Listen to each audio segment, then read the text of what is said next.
the 18th day of February 2026. At 5 p.m. we will have Alfred Johnson. He's in country.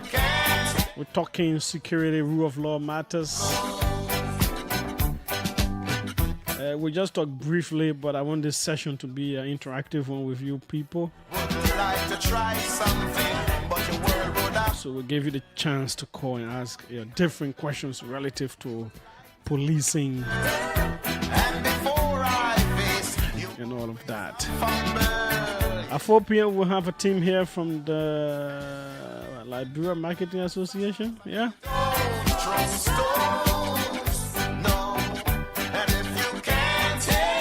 Before that, we will talk the things that matter. So, of course, this is the OK Conversation on OKFM 99.5. My name is Julius J.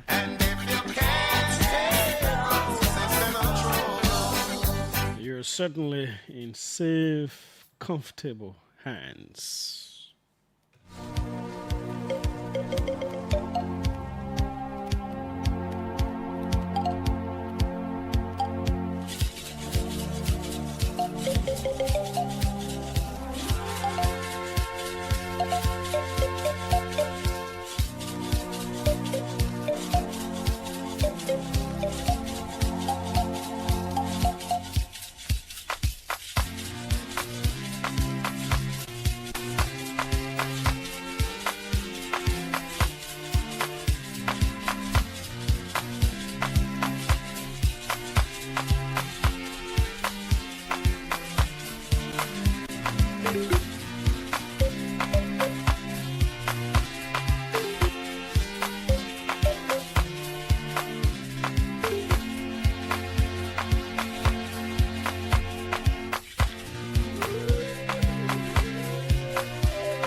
Gabon's media regulator has announced the suspension of social media platforms until further notice, saying online content has fueled conflict and deepened divisions in the country.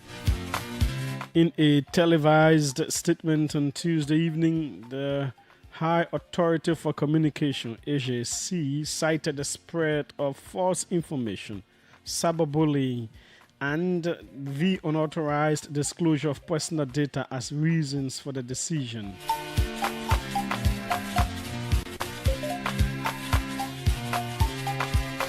Its spokesperson Jean-Claude Mendom did not specify which platforms will be affected, but WhatsApp, Facebook, and TikTok are popular in the country. The family of ex-Zambian President Edgar Lungu, who died in South Africa last June and is yet to be buried, have dismissed allegations he was poisoned. South African police also want custody of his body as part of their investigations, according to the late politician's family. In a letter to the police seen by the BBC, their lawyers say the family are cooperating with criminal proceedings, but maintain the allegations are unfounded and unsupported by credible evidence. And about 100 U.S. soldiers have arrived in Nigeria to train the West African nation's armed forces and help them with intelligence in their battle against growing security threats from Islamist militants and other armed groups. The troops and equipment have landed at an airfield in the northeastern state of Bauchi. Nigerian Defense spokesperson Major General Samaila Uba said. He reiterated that the U.S. personnel would not be engaging in combat operations and had come at the request of the government.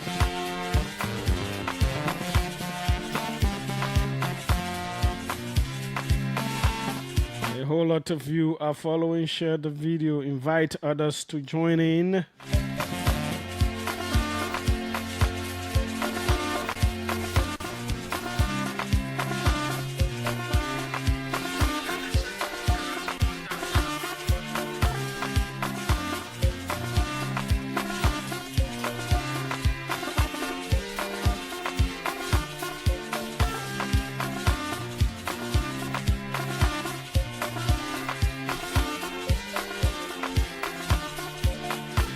O.P. O'Neill Johnson, Doe Community, Daniel Tente, Tinkers Village, Josh Watkins Jr., District 13, Monserrado County. From Salalabong County is Prince M. Thomas, Robert Ngone. From Zone 13, Tinker Village, Red Hill Community, RIA Highway. Well, your address long, my man, this just is. From Kuwait Market is Matthew Cheer. Ato Gay from Grand Jeddah County. Bwagai Ozil, Bwagai Jaliba from Banjo. From Pinsville is Amos Matadi, Tonia Brooks. From Trenton, New Jersey. From St. Francis Community is Mohammed Mariama J. Sharif. He says he likes my cap. What? Has the Ramadan started? Has it started? Is it today? It's starting or when? Mark Chela from Gandersville Supermarket. From Fendel Campus UL is Michael Iflomo. G. Wilson Gabriel is following from ELWA Junction. Abu Bakr Sharif says Ramadan Mubarak. He's from Claratown. From Tinker Village, Red Hill Community, RIA Highway. Okay, we already read that. Frederick Sirleaf, he's watching from the traffic. Hope you're not the one driving. Achitopo Do Community.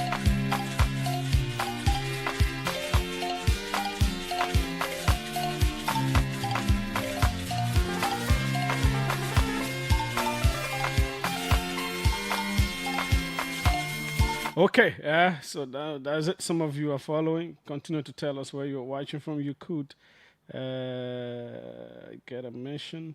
But we're right here. This is the OK Conversation on OKFM 99.5. Let's take a break. We'll come back. We'll take the fact check if it is here, and then we'll rumble into other issues. But let's take a break with some of our sponsors right here, right now. Nowhere else but right on the OK Conversation on OKFM 99.5. Tax payment is a national duty. When we all contribute, we become entitled to development. We are the authors of our destiny.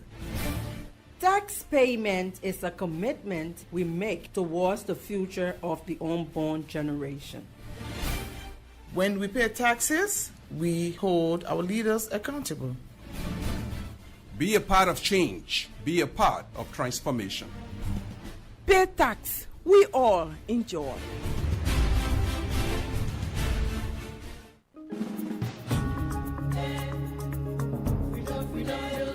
I say, Esther, what did the American people mean by overstay that they say some of all that people doing? Marie, they overstay the American people talking about that for you to stay long after the time you ask her to stay in America and the time the people already not take record for, even when your visa still get long time on it. Oh, okay. So it means when I tell the American embassy that I'm going for 6 weeks, it should be 6 weeks. It shouldn't pass 6 weeks, even if I get 1 year visa, sir? Yes. Even if you get 1 year visa or 3 year visa and you going for 6 weeks, that is 6 weeks you must stay for and can't red bago. If you won't go again, they will believe you next time. But if you tell the people say 6 weeks, then you stay for 6 months, they will not trust you next time. Oh, don't let anybody in America fool you. Oh. Even if the immigration in the very America tell you say you must stay for 6 months, don't do it. Oh. Only stay for the time you told the embassy you're going for, so you can't spoil your friend and way to travel to America. Okay, thank you for making me understand the whole overstay thing the American people talking about. From now on, I will stay for the time I requested for. As soon as the time passes, I come in right by it. Because I want my country need to be on any overstay list. when they will restrict my country and they traveling to America hard for my family and friends. Don't stay beyond the time you requested from the U.S. Embassy. Return home after your requested length of stay. Get clean record. More travel chances. A message from the Special Presidential Task Force.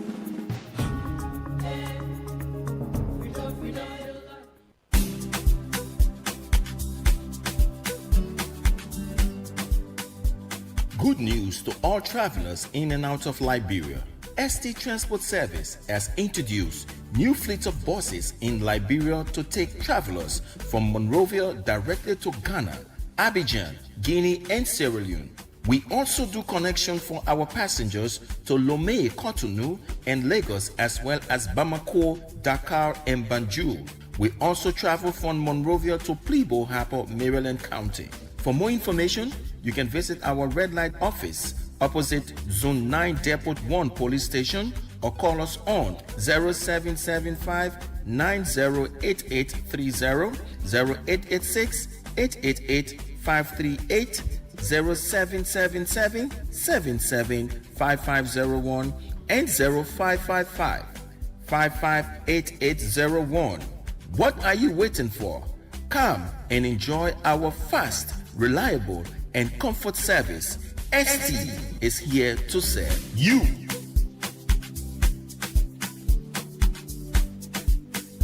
We are brave. We are passionate. Hey, Tanu, I need cash and there is no ATM around here. Really?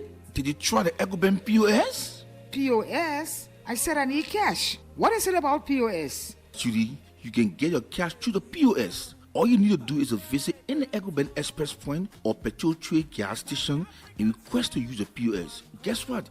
It can also take other bank cards. Oh, widow, you mean cards from banks overseas too? Yes, it should just be your Visa card. Wow, great. So when there is no ATM around me, I'll just use the POS to get my money fast. EcoBank has made it too easy, man. EcoBank and innovation that real 5 and 6 so. EcoBank, the Pan-African Bank.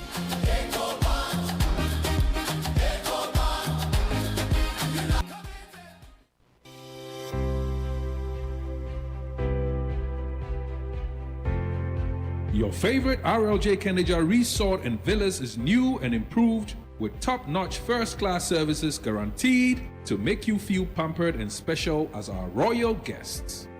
Ideally located on the RI Highway, a few minutes drive from the rehab junction, right in front of the Atlantic Ocean, you are assured of a peaceful, serene atmosphere of a home away from home. The ingredients for our Liberian meals are freshly picked from our garden to give you that unforgettable taste of Liberian cuisine. Our villas are designed and equipped to ensure every night spent with us is a memorable one. We are well positioned to host conferences and seminars of all sizes, as well as outdoor events like garden weddings and parties. Book your upcoming events and leave the rest for us to handle with 100% satisfaction guarantee. You can reach us on 0770-533-415 or email us at reservations@kendejaresort.com.lr. Visit our website on www.rljkendejaresort.com.lr. RLJ Kendeja Resort and Villas, for memories worth repeating.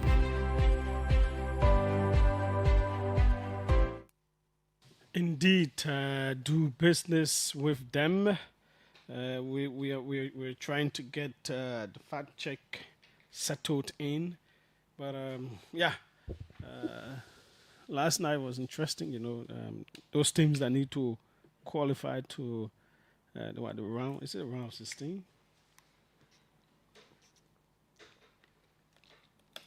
of the UEFA Champions League? Yeah, some of them played last night. Tonight, others will play. We saw Galatasaray thrashing Juventus 5-2. We saw PSG coming from behind, 2-0 down to beat Monaco 3-2. We also saw Dortmund beating Atalanta, and then the game of the night, Benfica and Real Madrid. Controversy after the Vinicius Junior goal. He accused another player from Benfica of racially abusing him using a racial slur. So it was that kind of toxic last night. But that's it. They won 1-0. We'll see what happens tonight. Yeah, we will talk. We'll talk about things. But let's listen to the fact check. Good day and welcome to the fact check segment where we debunk disinformation and provide you with the verified facts of statements made online and on the radio. I am Siawe Meapu, and today we'll be fact-checking claims made in the last couple of days. Benjamin Quimini, a supporter of the Alternative National Congress, has claimed that ANC political leader Alexander Cummings has made separate donations of US $50,000 and $5.2 million Liberian dollars to the PYJ Polytechnic University and the Nima County Community College. Kwamini made this claim on February 2 during Mr. Cummings' appearance on the OK Conversation while discussing his contributions to Liberia. To verify this claim, we searched the internet. We found a September 20, 2022 article by the Analyst newspaper reporting that Mr. Cummings made a cash donation of US $50,000 toward the construction cost of the PYJ Polytechnic University. Additionally, the Liberia Public Radio also reported in October 2019 that the political leader of the Alternative National Congress donated US $25,000 or Liberian dollars 5.3 million to the Nima County Community College to help with the construction of additional classrooms for the engineering school of the college. Based on a review of these reports, we conclude that the claim made by Benjamin Quimini that ANC political leader Alexander Cummings made separate donations of US $50,000 and $5.2 million Liberian dollars to the PYJ Polytechnic University and the Nima Community College respectively is correct. Following the imprisonment of Justin Yezier, popularly known as Prophet Key, Moxorado County District 10 Representative Yeke Koluba claimed that the case filed by former Cultural Ambassador Julie Endi against Prophet Key was dismissed by the Supreme Court. Representative Koluba made the claim on February 13 during an appearance on Spoon FM while referencing the lawsuit in which Julie Endi reportedly demanded US $5 million in damages against Prophet Key on charges of criminal coercion and disorderly conduct. According to Koluba, the Supreme Court's decision to sentence Prophet Key to 6 months imprisonment amounted to an abuse of power because, in his view, the case was purely civil. To verify this claim, we reviewed media reports and court-related publications on the matter. Our findings show that the case was not dismissed by the Supreme Court as alleged. A report published by Front Page Africa on February 21, 2024 stated that the government prosecutors acting on behalf of Julie Endi had withdrawn all charges against Prophet Key at the Monrovia City Court. Following reporting by the New Dawn in Profile Daily and Smart News Liberia also confirmed that the charges were dropped by the Monrovia City Court, not by the Supreme Court as claimed by Representative Yeke Koluba. Based on the evidence reviewed, Representative Koluba's claim that the Supreme Court dismissed Julius' case against Prophet Key on the grounds that it was a civil matter is misleading. The available records show that the case was withdrawn and dropped at the Monrovia City Court level, not by the Supreme Court. This is all we have time for on the Fact Check segment. The segment is part of an MOU between Local Voices Liberia, OKFM, Pram FM, and KEL Radio to counter disinformation and help the public make informed decisions. This MOU is funded by the Liberia Media Empowerment Project, implemented by Internews with funding from the European Union. The funder or partner had absolutely no say in the electoral decision leading to the production of this Fact Check segment. We will be back on Friday with more Fact Check reports to help you know the real facts. But if you want us to fact check a particular claim for you, please send us a text to WhatsApp on 0777 556296 and we will do the checking for you. Also, follow us on Facebook at Local Voices Liberia, on Twitter at LVL Fact Check, and go to our website at www.localvoicesliberia.com. I am Siawe Miapo. Thanks for listening. Have a great day. And welcome back. This is the OK Conversation on OKFM 99.5. We are right here.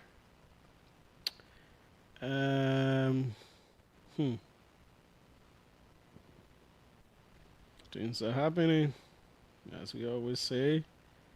They are happening and they will continue to happen. So we know that the Liberian Senate has unanimously, that was on Tuesday, voted to confirm Cornelia Wonkele Kra as Minister of the Ministry of Youth and Sports, following the adoption of a confirmation report submitted by the Senate Committee on Youth and Sports.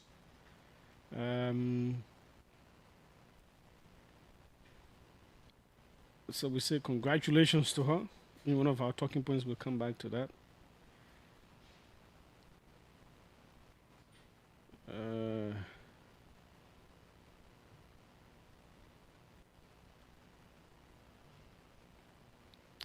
So the Supreme Court Chambers of Chambers Justice in Chambers, James Etta Howard Wolo Colley, has ruled that the commercial court erred by refusing to preserve the status quo in a major petroleum dispute between Shemex Oil and Gas and the Liberia Petroleum Refining Company, FPRC. So Musa Bedete's Shemex Oil and Gas seem to be leading in terms of winning.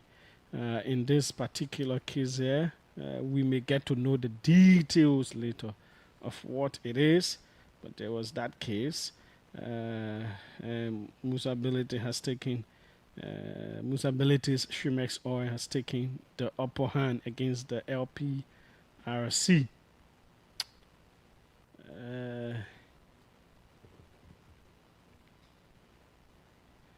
So, you know, we started talking about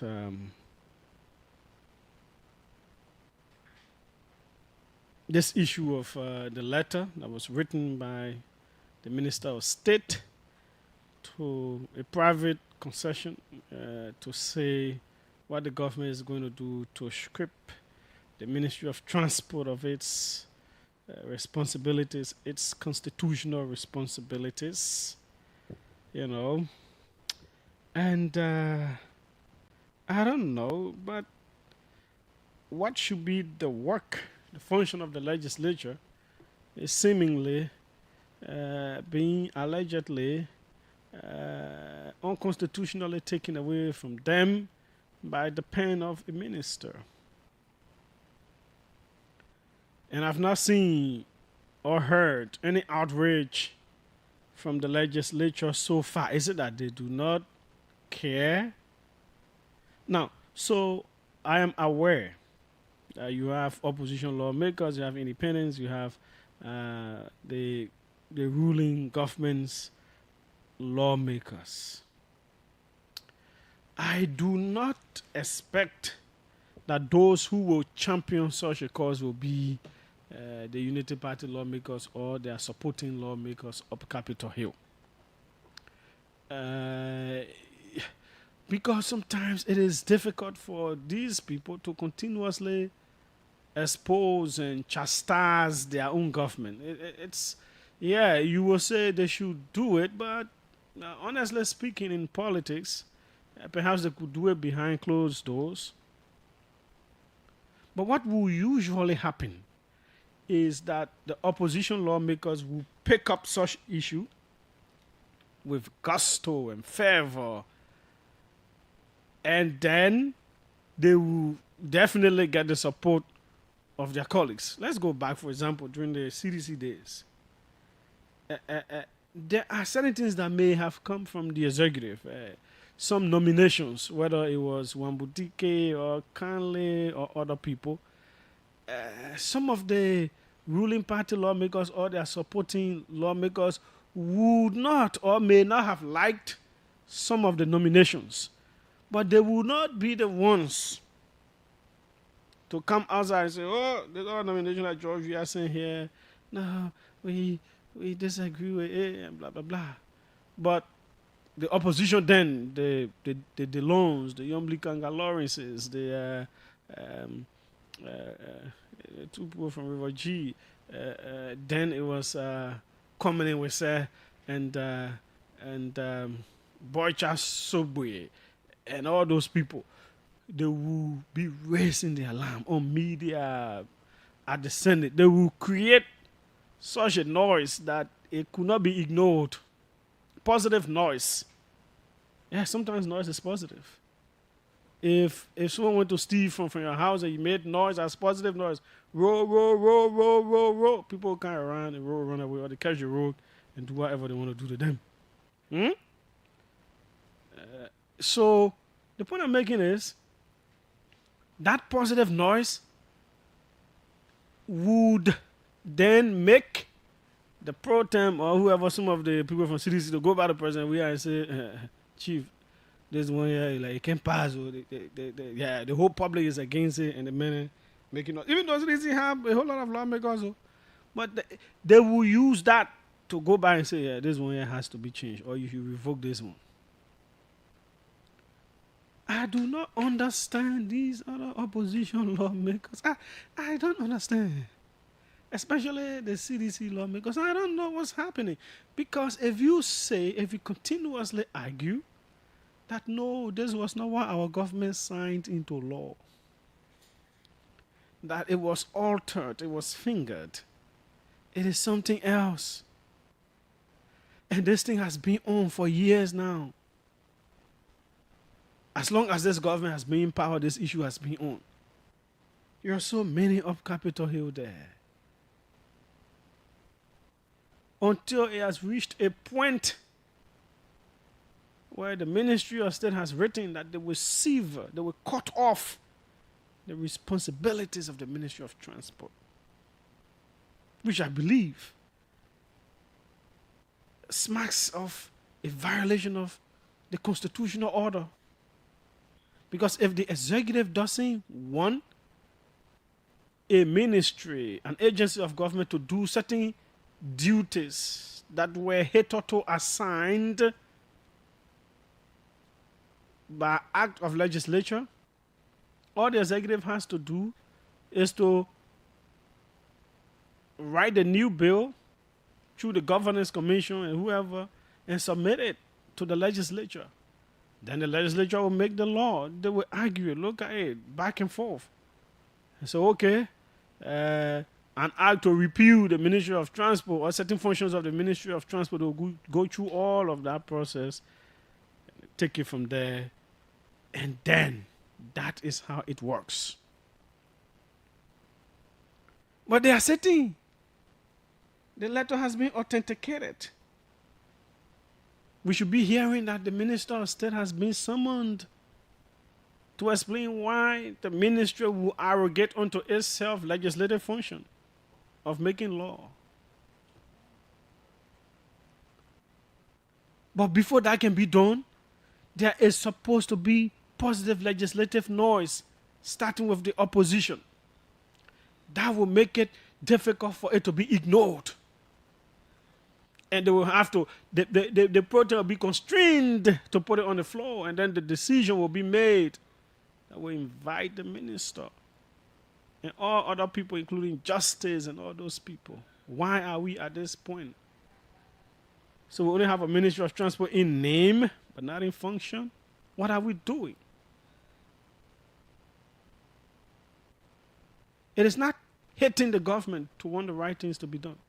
This is something that a whole lot of people in the public are angry at. These are the kinds of things that you champion. A whole lot of people are against this kind of deal.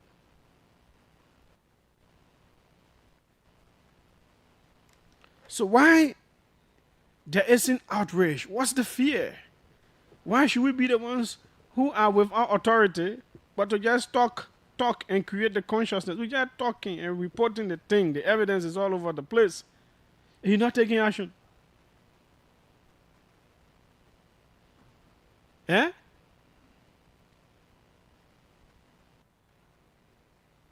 Where are you? All of you opposition lawmakers, why are you failing this country? What's your fear?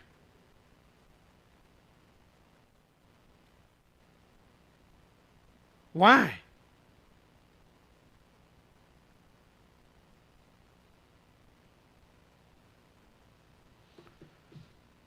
Well, I don't know. I have no idea what's happening with the opposition lawmakers. Okay. Next one. Tribalism. A whole lot of tribalism has been happening. You know, tribalism can be positive, it can be negative. Yeah? It can be positive, it can be negative. You know. It is positive when it is about improvement of a tribe, when it's about pushing the interests and issues of your tribe and everything else. It is negative if it is used to downplay others or to over amplify your interests.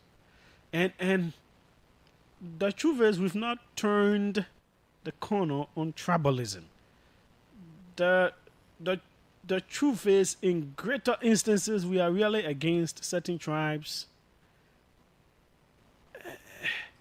And certain tribes, we are not.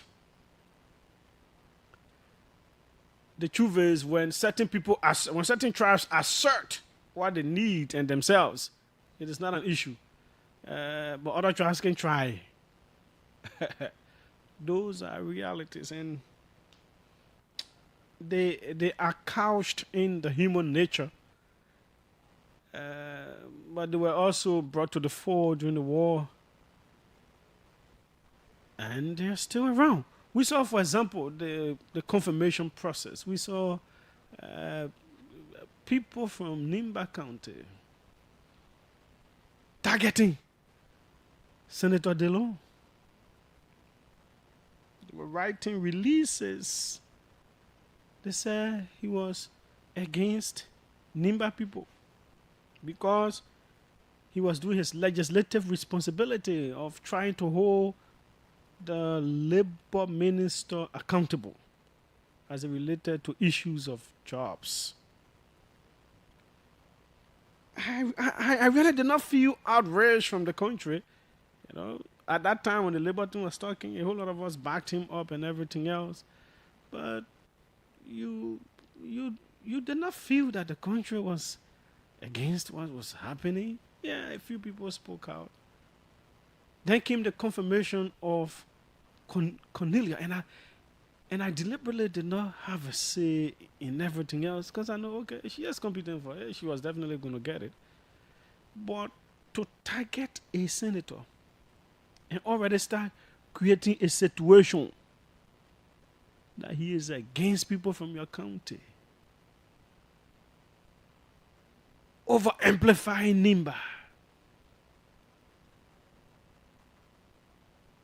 When the very senator is on record for being even tougher during the previous administration on people, whether it was Wambudike, whether it was Darlington Conley, whether it was Zoli Zo or whosoever. Very tough. People from other counties did not say Senator Dillon is against our county. I think Zoli Zo was from where? Grand Judah, right? Grand Judeans did not say, oh, Dillon against Grand Judah. Our son was appointed, was nominated by the president, and he's just doing all kinds of things. They didn't say so. Where is Darlington Conley from? I don't know which county he's from. His county people did not say so.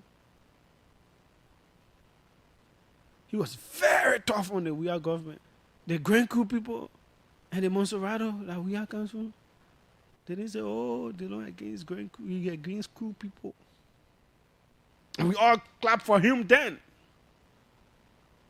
He was the light, the shining star. And people are human beings. You could see that he was weak in our confirmation hearing. He could not, because at the end of the day, you just got these things being said. People putting a whole county against you and everything else. And there was not really public outrage against them. Yeah, some leaders from the county spoke, But the highest, in terms of highest authorities, you didn't feel that. No. People say that's politics. No. That's a bad form of tribalism.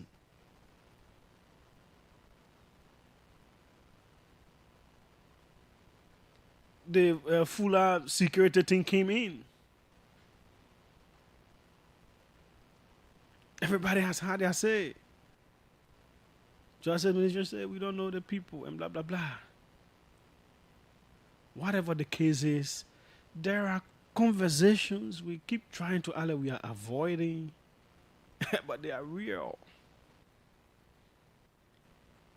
They are in our hearts.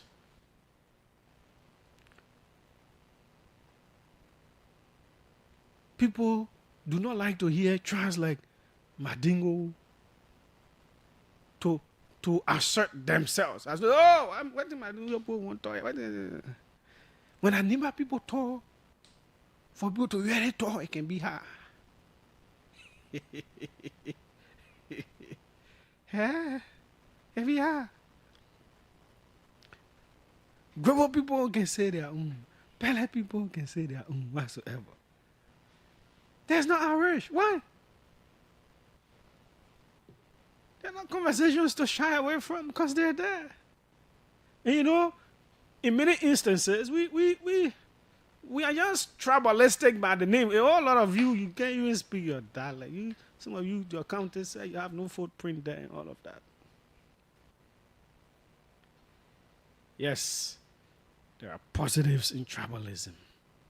And there are negatives. As much as we are a country, we go down to counties, to towns, to quarters, to blah, blah, blah, to clan, and then family. Everybody wants the best for himself or herself. But in so doing, we have to realize that we have an overall thing called a country. People have the right to identify, to defend their identity, to advocate for their identity. It should not really be that it is bad for people to advocate for their identity. In so doing as well, we must strike the balance, because at the end of the day, we could be reverting into something else.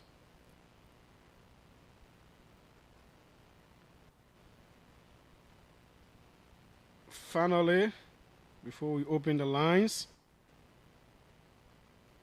I don't know, I want to open one line for opposition. I want to open one line for government supporters. or ruling party people. So there's one. Every government does good. Okay, so let's say positives and negatives, right? Every government. There's no perfect. There's no angelic government. There's no so much evil, so devilish that you don't do anything good in your country. Every government will do good and do bad. So I want to hear from you people as well. If you are a neutral, you can call any of the lines, but I will assign lines to the two sides. Talk about, discuss one positive of the administration, this administration, the UP-led government so far. One positive. Now, I'm not telling you what your positive is, but something that you see that is positive. Yeah? One of the things I see is the road sector. That policy of keeping the laterite passable. You see, so the policy, for example, of the previous administration, as admitted by the former minister, was that okay? The president felt like, yeah, lateral. Let's just try and pave the roads rather than just facing. Because when we face it again, we spend money. We face it every year, every we fall. We just keep doing it. So let's pave. This administration says, well, our policy is we just keep trying to be facing it. Let's be facing it until at such time when we have the kind of money that we need to pave it. Those are two policy differences, right? But I think that policy of keep facing it strikes a good chord with the citizenry. It is a good thing. The rehabilitation of some of the bad spots in the capitals, especially Monrovia, we have seen a whole lot done around. Good, that's commendable. The yellow machines, when they come, they will be a good game changer, especially if they are maintained, if the fuel and whatever is provided so that they are all over the country. It will help to keep the roads passable always. The roads will always be passable. People will be able to move here and there. So that sector, I think it is good. That's my view. So when we open the lines, we give opposition one side to tell us what is one good. Don't talk plenty, just one. Discuss one good that the administration has done. You can talk about any other thing that I've already spoken about, but I want you to also be able to say that. So we gave the 0555995 to the government people, the ruling party people, the supporters of the government. So I'm not even going to tell people, say, wait, because if you count on the orange line, it means you opposition. So if you government person, you can't on opposition line. So the 0777795 is for opposition. Now, you, the neutrals, you're not for any of them. You can choose any side to call on. You can make it known, right? But opposition people take 7777995. Government people take 555995995. The international line, any of you can call it. So let's start international. This man part of opposition, man. Oh yeah, what a good thing you talk about the government today. Welcome, let's hear you. Good afternoon, Julius. Frank Gibson, I call from Paris. Go ahead, Frank. Do you want to discuss some of the things before you come to my final point? Yeah, before I talk about the positive thing, Julia, I want to congratulate this lady, the former police spokesperson who just resigned this morning. I get a very high regard for that lady. She kept her integrity and her professionalism, and then she moved on. Congratulations to her. Those are people with integrity. Now people who in the system, they know that the system is corrupt, but they keep doing the same thing because they want small nigger salary. Julius, for the positiveness of this government. Just one. This government had tried to corner the opposition for the last 2 years. And they are doing that very successfully. I want to congratulate them for that. You know, they have made the opposition to be in disarray. I want to congratulate Jeremiah Kum. He's working on that positively. That's another good thing. And the last thing, Julius, I will say, this government is very, very good in corruption. They are doing that very well. Joseph Parker is just taking the country money. Yeah, I said one. Oh no, I just want to go. Is that a positive thing to be corrupt? No, because they are doing that very successfully and nobody talking to them. You know, when you do something Okay, thank you. It's okay. Thanks so kindly. Let's come to this government line. Welcome. Let's hear you. Hello. Oh, you went off. I want to get from this side. Hello.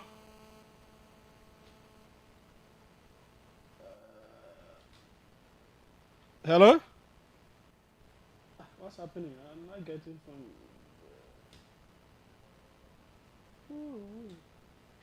Hello. I need some. Okay. I see the problem. Yes. Welcome. What's your name? Where are you calling from?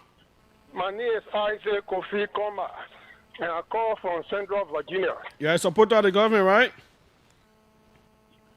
I'm not supporting any side, but I want to say what I want to say on the transport ministry. Okay. Go ahead, sir.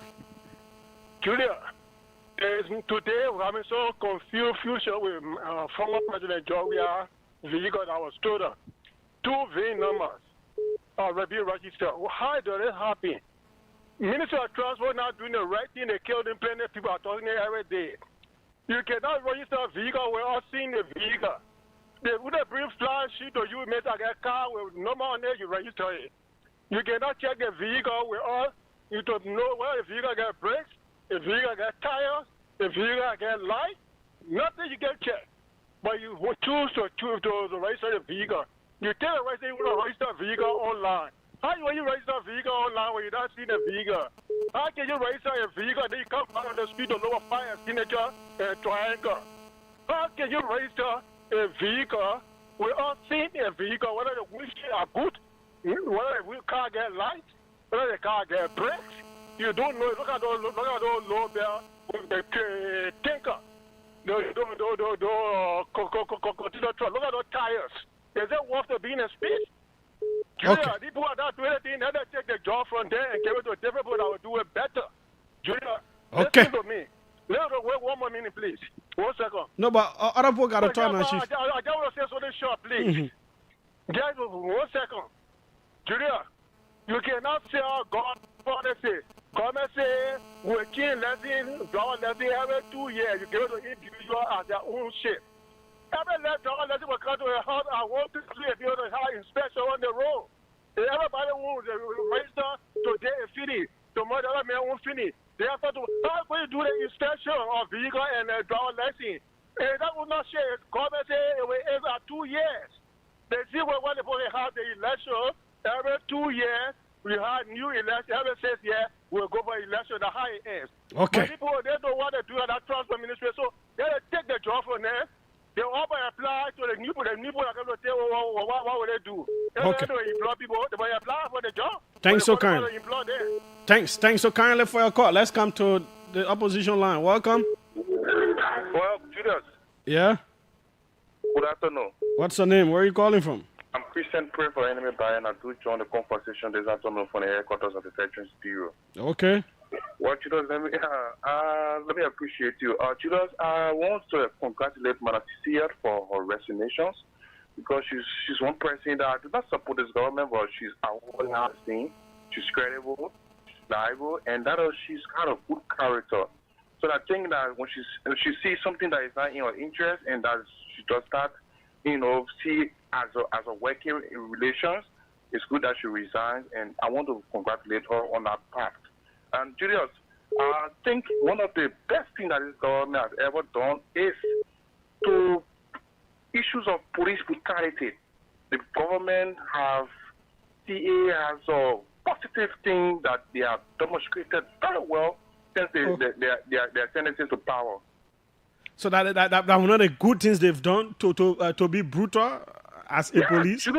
Julius, we have seen police brutality all over our country since the government came to power, and they have successfully see how best they can be able to clarify some of the brutality when it comes to peaceful protest and citizens. Okay. So it's one of the good things they have seen. And Thanks. So kindly, let's come to the government line. 0555995. Welcome. Let's hear you. Yeah, good afternoon, Julius. I'm Abraham X Glamour. I join you from my resident in Jakarta. Go ahead. Let's hear you. Yeah. One of the good things this government is doing is the regular disbursement of civil servant salary. Because civil servants have been paid regularly on a monthly basis. Or if the delay coming, they will get this some weeks. So I commend the government for that. So thank you so kindly for this program this afternoon. Okay, thanks so kindly as well for your call. Let's come to the opposition line. Welcome. How are you? I'm fine. Go ahead. This is Hassan Terry calling from Hotel Africa. Mm-hmm. My point has to do with transport ministry, right? Mm-hmm. Transport ministry, I think they don't know the job they're doing. Government has to take the job from them, give it to different parties. Okay. As I speak to you, if you come to the port, there are a lot of trucks in the port that don't register with government. There are a lot of trucks in the port that don't have driving license, but they are very filthy and they enter the port every day and come out. Transport officers are there, their inspectors are there. So you want for the government to dissolve the transport ministry? There should not be transport ministry again. Because they are failing on the daily basis. Okay. They are failing on the daily basis, and we need improvement in the country. We need the country to improve. We can't be like this forever. Okay. So what about are you opposition man or you government man? Hello? You go. Okay. Let's see. 555-995-995 is the government people line. Welcome. Let's hear you. Good afternoon, Julius. Yes, go ahead. Let's hear you. Thank you, Chief. This is Edward Spencer Angel. Yeah, in Tugoro. You put me in a tough situation. It's like you have a lot of good, interesting things you want, and everybody's going to do the most difficult one, a lot difficult. I'm kind of confused now to choose which one is progress that the government have made because it's many. However, let me close my eye and just do many money move. Okay. So, I think first civilization is one of the best achievements for the government so far. And the government came to power. No, like it or not, bro. Liberian people, we Liberian people, I'm not Liberian people, we Liberian people, because we Liberian people, we our mostly, our stable food is right. And then the government to power. The red price have really been low between 2006, 2050 to 2007. The petroleum price is already stable. You're always available. The prices sound like high. Again, as of this truth, we need more than 2, 3. But again, you have a negative, so now now, but man, we can talk about negative plenty. So I won't positive. Hey, yeah, other men are positives. Do they sound like positives? I mean, so that.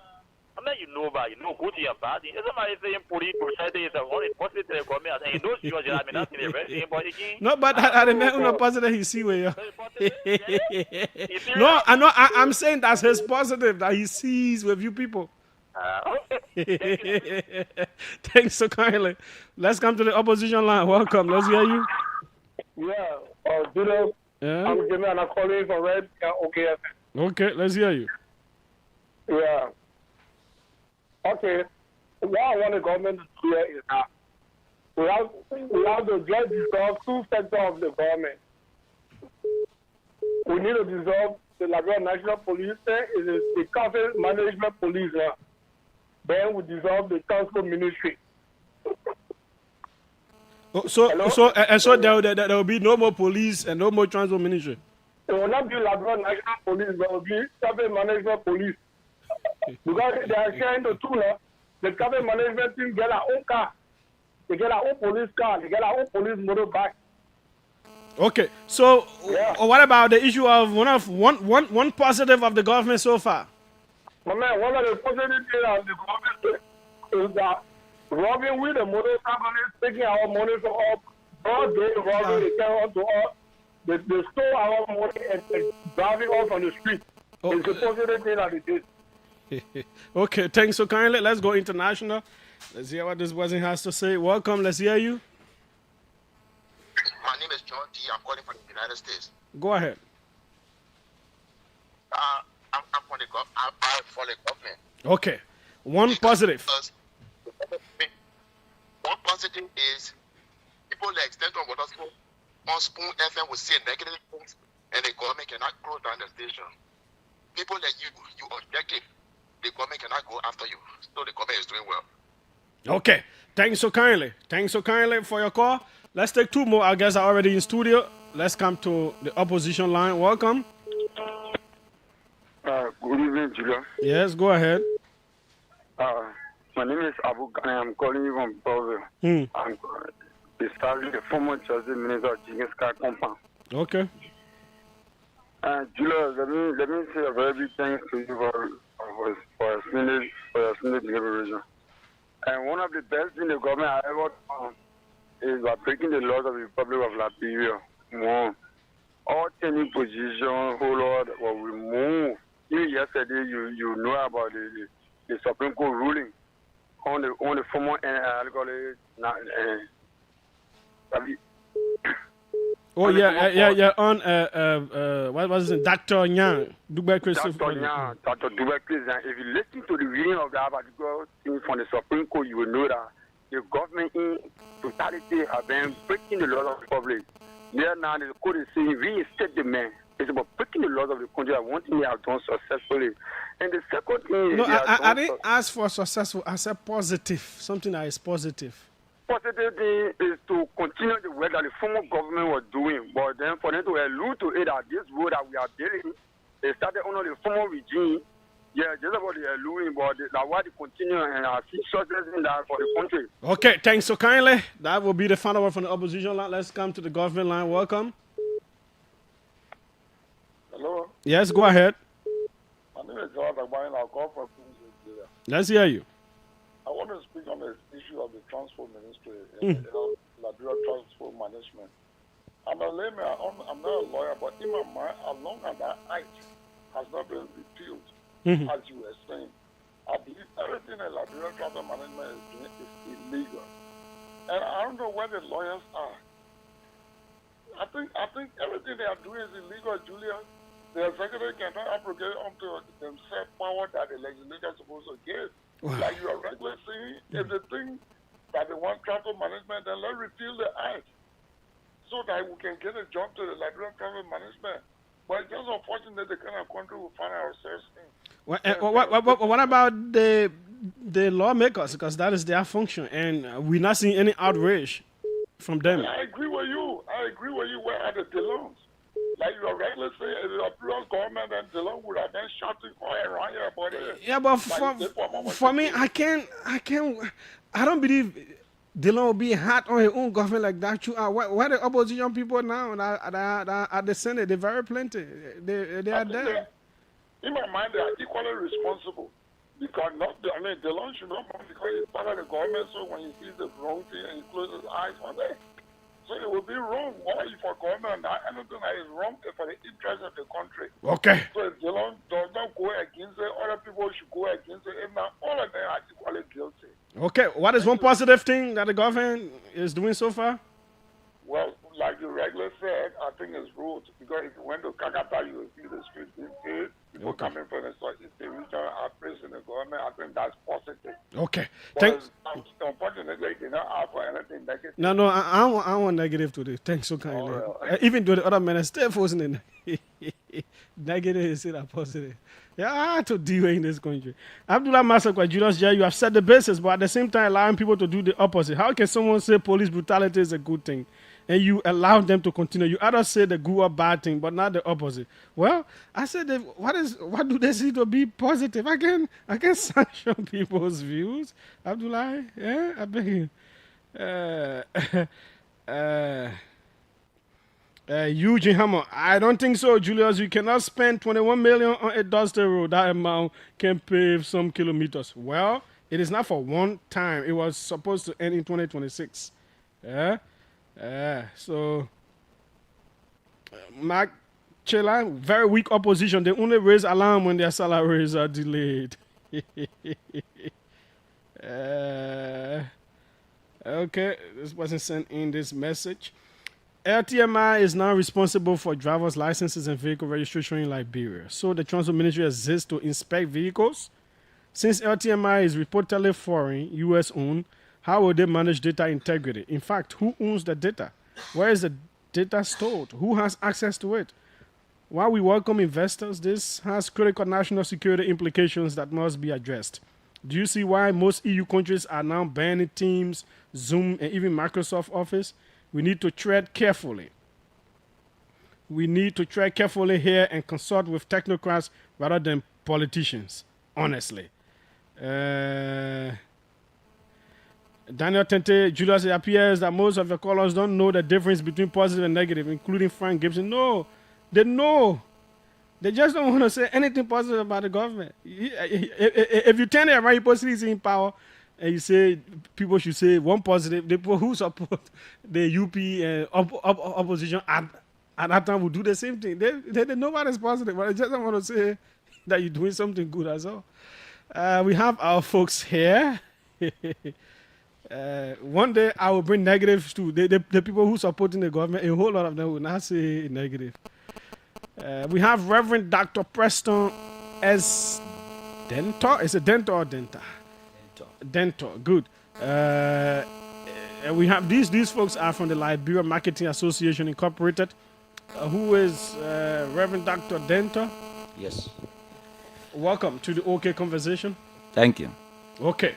We also have James K. Billy, former administrative manager of LMA. Who is James? Yes. Okay. Welcome, sir. Thank you. We also have Johnson F. Togba, former HR, LMA. Welcome. Let's hear you. Thank you so much. Let me see which one works with you there. Yeah, let's give it a try again. Yeah, thank you so much. No, it's not working properly. Let's give it again. Thank you very well. Please call that ball to come here. You seem to be having some technical. Let's give it a try again. Thank you so much. Okay, well, let's.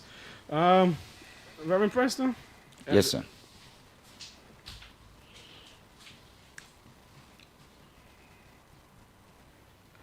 Yeah, you try again. Thank you so much. Okay, this one. Okay. Okay, perfect. We do now good. Liberia Marketing Association. What is happening with LMA?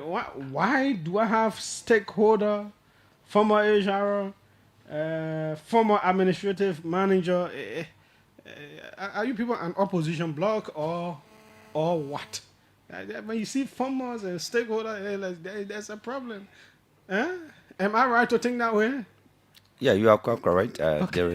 There are issues we have come to discuss. Okay, good. Give us a background to why we are here. Okay, I'm James Kasalik Billy. I'm the former administrative manager of the Liberia Marketing Association, and we have some burning issues that is currently ongoing within the LMA. And we have come on this platform to allow our listening audience, the marketeers, and people in Liberia, especially our government official, even our president, His Excellency Joseph Yuma Boaka, and the Internal Affairs Minister, Honorable Francis Sakila Yumale. We want for our voices to be heard, because what is ongoing currently, we are at the verge of going to elections, and we are having subsequent meetings, but we feel that our voices are not being heard. We are not being inclusive in what is ongoing on. So we are here to be able to explain our plight so that our voices can be heard, so that the right thing can be done at the Liberia Marketing Association elections. When is the election? Well, we received a resolution from the government oversight team that is headed by Edward K. Molba, a deputy minister for planning and research. He forwarded the resolution without stakeholders' approval, major stakeholder approval. Those are. Who is he? He's the deputy minister for at the Internal Affairs Ministry for Research and Planning. You say what's his name again? Edward K. Molba. Okay, Edward Molba. Yeah. Mm-hmm. So we are disenchanted and we are not satisfied the way things are going on. and he's not willing to listen. When you say resolution, usually it should involve a whole lot of people. But if people say they sign by government, what kind of resolution are we talking about? Let's talk about it. The resolution we're talking about has to do with a team that was set up by the Minister proper, Honorable Humane. We had an issue, and he called all of the stakeholders, including the existing leadership. Okay. And he said, well, this is an LMA problem, so we can be able to solve it together. So he called Edward Moloba, and he introduced Edward Moloba as the lead head from the Ministry of Internal Affairs, and he also called Joseph Pay from that of the Vice President office to be the lead head, meaning he had to call all of the parties involved and amicably begin to solve issues until we can go to election. And he told us clearly that before we can go to elections, every 2 weeks we have to meet, and the oversight team will give us update as stakeholders and even those that are going to elections. But we cannot see that happening. Unfortunately, we saw a resolution that was signed by Mr. Francis S. Sion, General Manager, Lusu Slug Crawford, Chairperson, Elizabeth Fina Samuel, the current president. And they are now the only people that are going to election, and these are the current team, the current leadership which their time has already expired. Their time expired last year, October the 30th. Their time has expired. But now they are not to be in office or offices. But these are the people that signed resolution on behalf of candidates that are running. And this instrument, we are telling the Liberian people that this instrument is not in good faith. It's not intended. Let's do a step by step. Let me go to Reverend Dentor.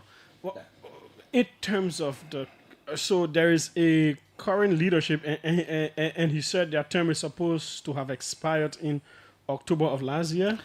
Correctly. Let me just give you the whole synopsis of the whole situation. Okay. The current leadership headed by Madam Elizabeth Sambala, F. Sambala, and the board chair of Lusu Crawford that was appointed by the president.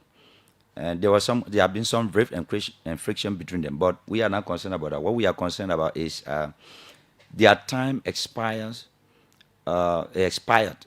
by October 2025. October, because the last election, according to LMB Constitution, it says that the tenure of all elected officials, 5 elected officials, is for 4 years. So they were elected 2021. From 2021 October, and then to October 2025 is 4 years. 4 years expire. We should have gone to election by December. But usually in democracies, elections are held before the expiration of the tenure. Correctly. So that's why when we are approaching their expiration time, we didn't see any sign of election. So we tried to raise the flag. We engaged them by written communication. They didn't respond.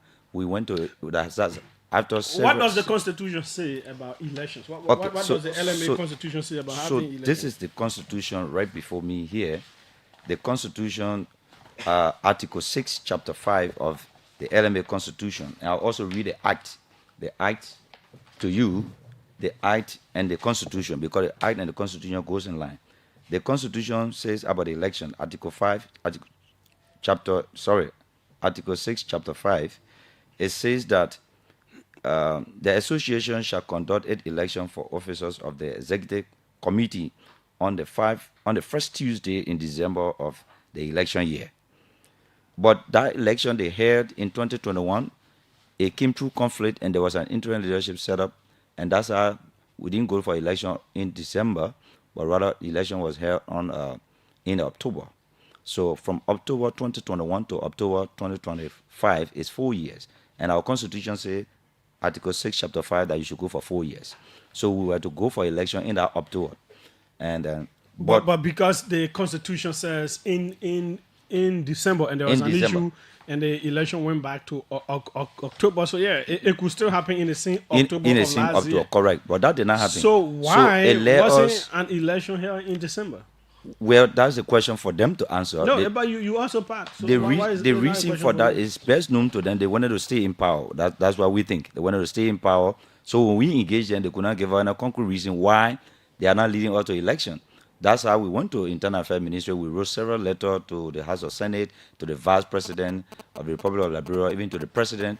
And then the Vice President, the President instructed the MIA minister to come and set up interim leadership. But along the way, we saw, instead of setting an interim leadership, the government, according to the MIA boss, Mr. Newmaling, that the president, in his own wisdom, decided to set up an interim oversight committee by, having representation from the vice president office and then from the MIA office, so that they can spearhead the election, and then those people remain in power. We saw we did not agree at that meeting.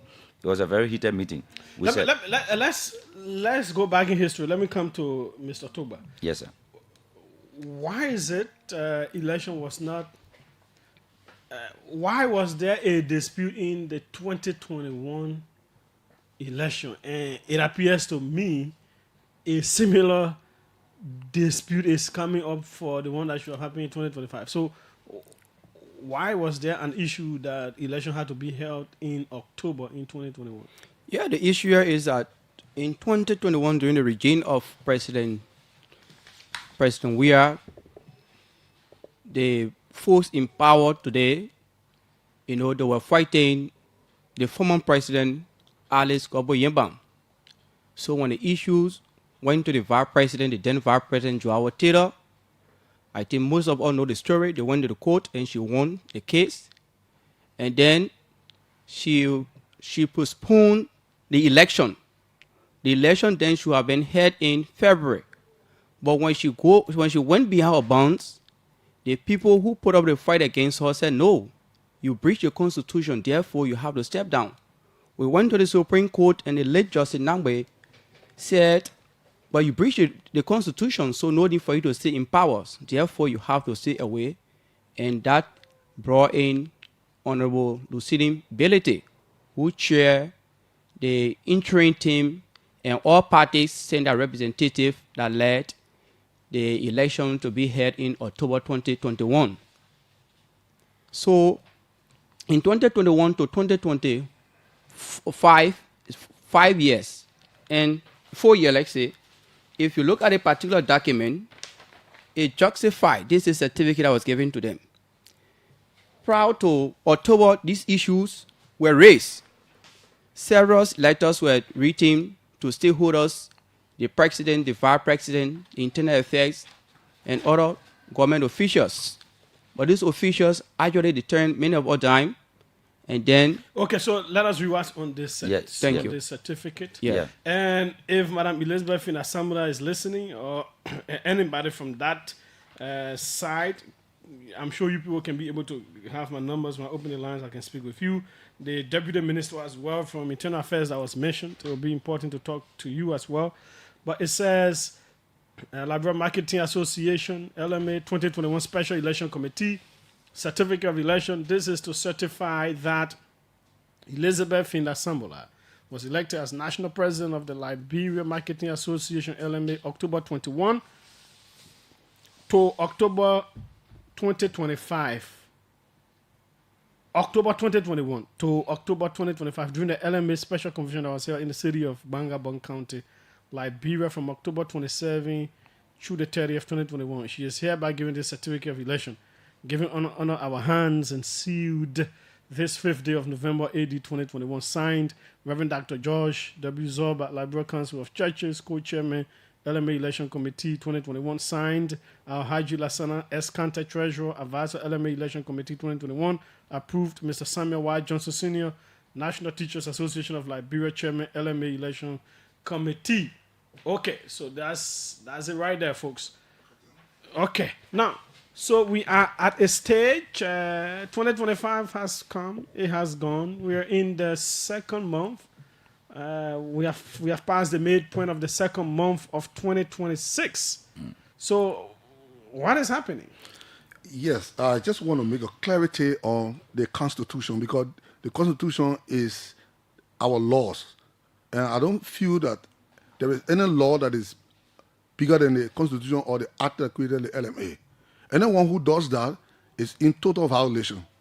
What I want to say, if you look at this, the Constitution, Article 5, Article 6, Section 5, let's say Chapter 5, it clearly states that election at any given time should be held on the first Tuesday in December and establish of the election officer.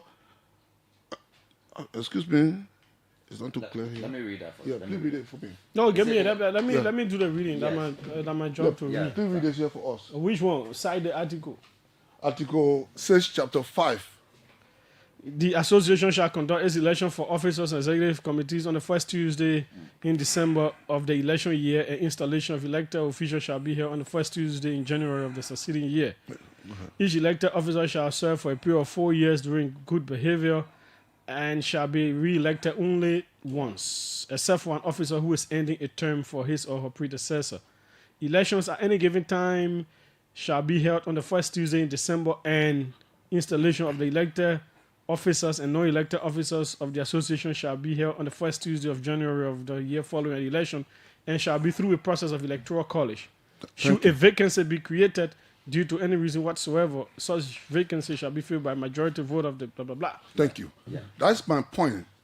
Any given election, at any time, the Constitution make it clear that election should be held the first Tuesday in December within the electoral year. And we met with Honorable Yimale, the Internal Affairs Minister. He make it clear, he said, there should be no resolution. No resolution should be signed that will contravene or undermine the Constitution or the Act. He said that was in error. Now, you found the Honorable Minister preparing a resolution that is not in conformity with that of the Constitution and the Act that created the LMA. What does that resolution say? What's the key message therein? Yeah, let me come to that resolution. About Chair, you see, this resolution is total error, because before you reach to a point of signing a resolution in an election, you have to even have candidate qualify. Well, let me see it. Yeah, so let me see when it was signed. Candidates are not being qualified. We have been hearing these are the issues now. Now, you told us that in our agreement with the minister before formulating the oversight committee, they told us that every 2 weeks will be updated on the happenings, leading to the election. But that has not been happening. Secondly, you told us that that we're going to come together to find the date together. But we heard that there was a meeting here on the 10th, and on the 10th, only with Elizabeth Crawford, the board manager, the board chair, and then the sitting president with a few other executives of the LMA. They went ahead a meeting, they discussed the budget of the election, of the convention, because our election is held through convention. And then they discussed the new date, and they discussed candidate registration process. Let me read the resolution for the sake of... Before you read the resolution, there are key points we want you to understand.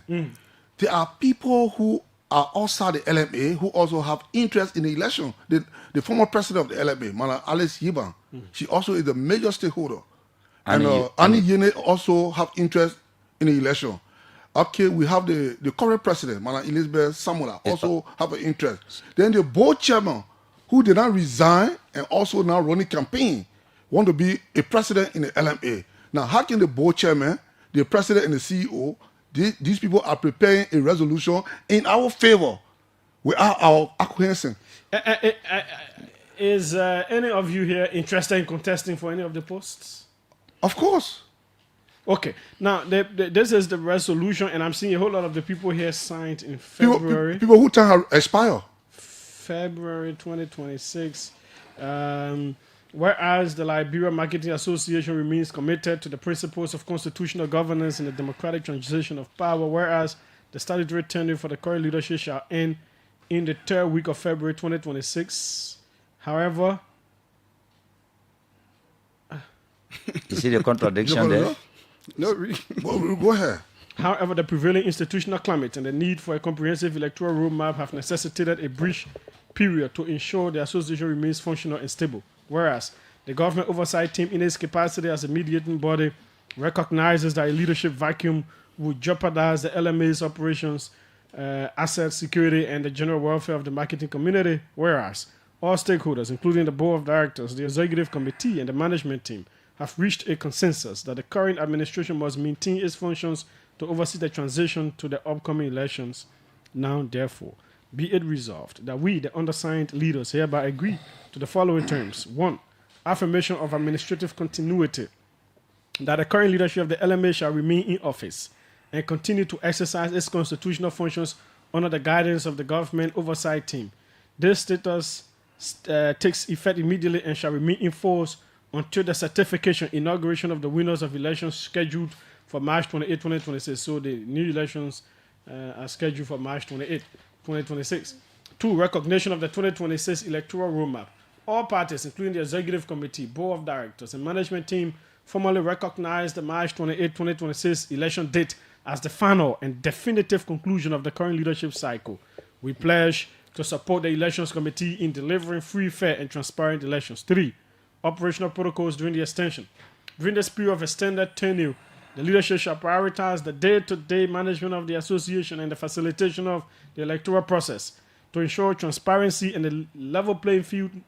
Any non-routine administrative decisions or significant financial disbursements shall be reviewed for appropriate actions by the government oversight team. 4.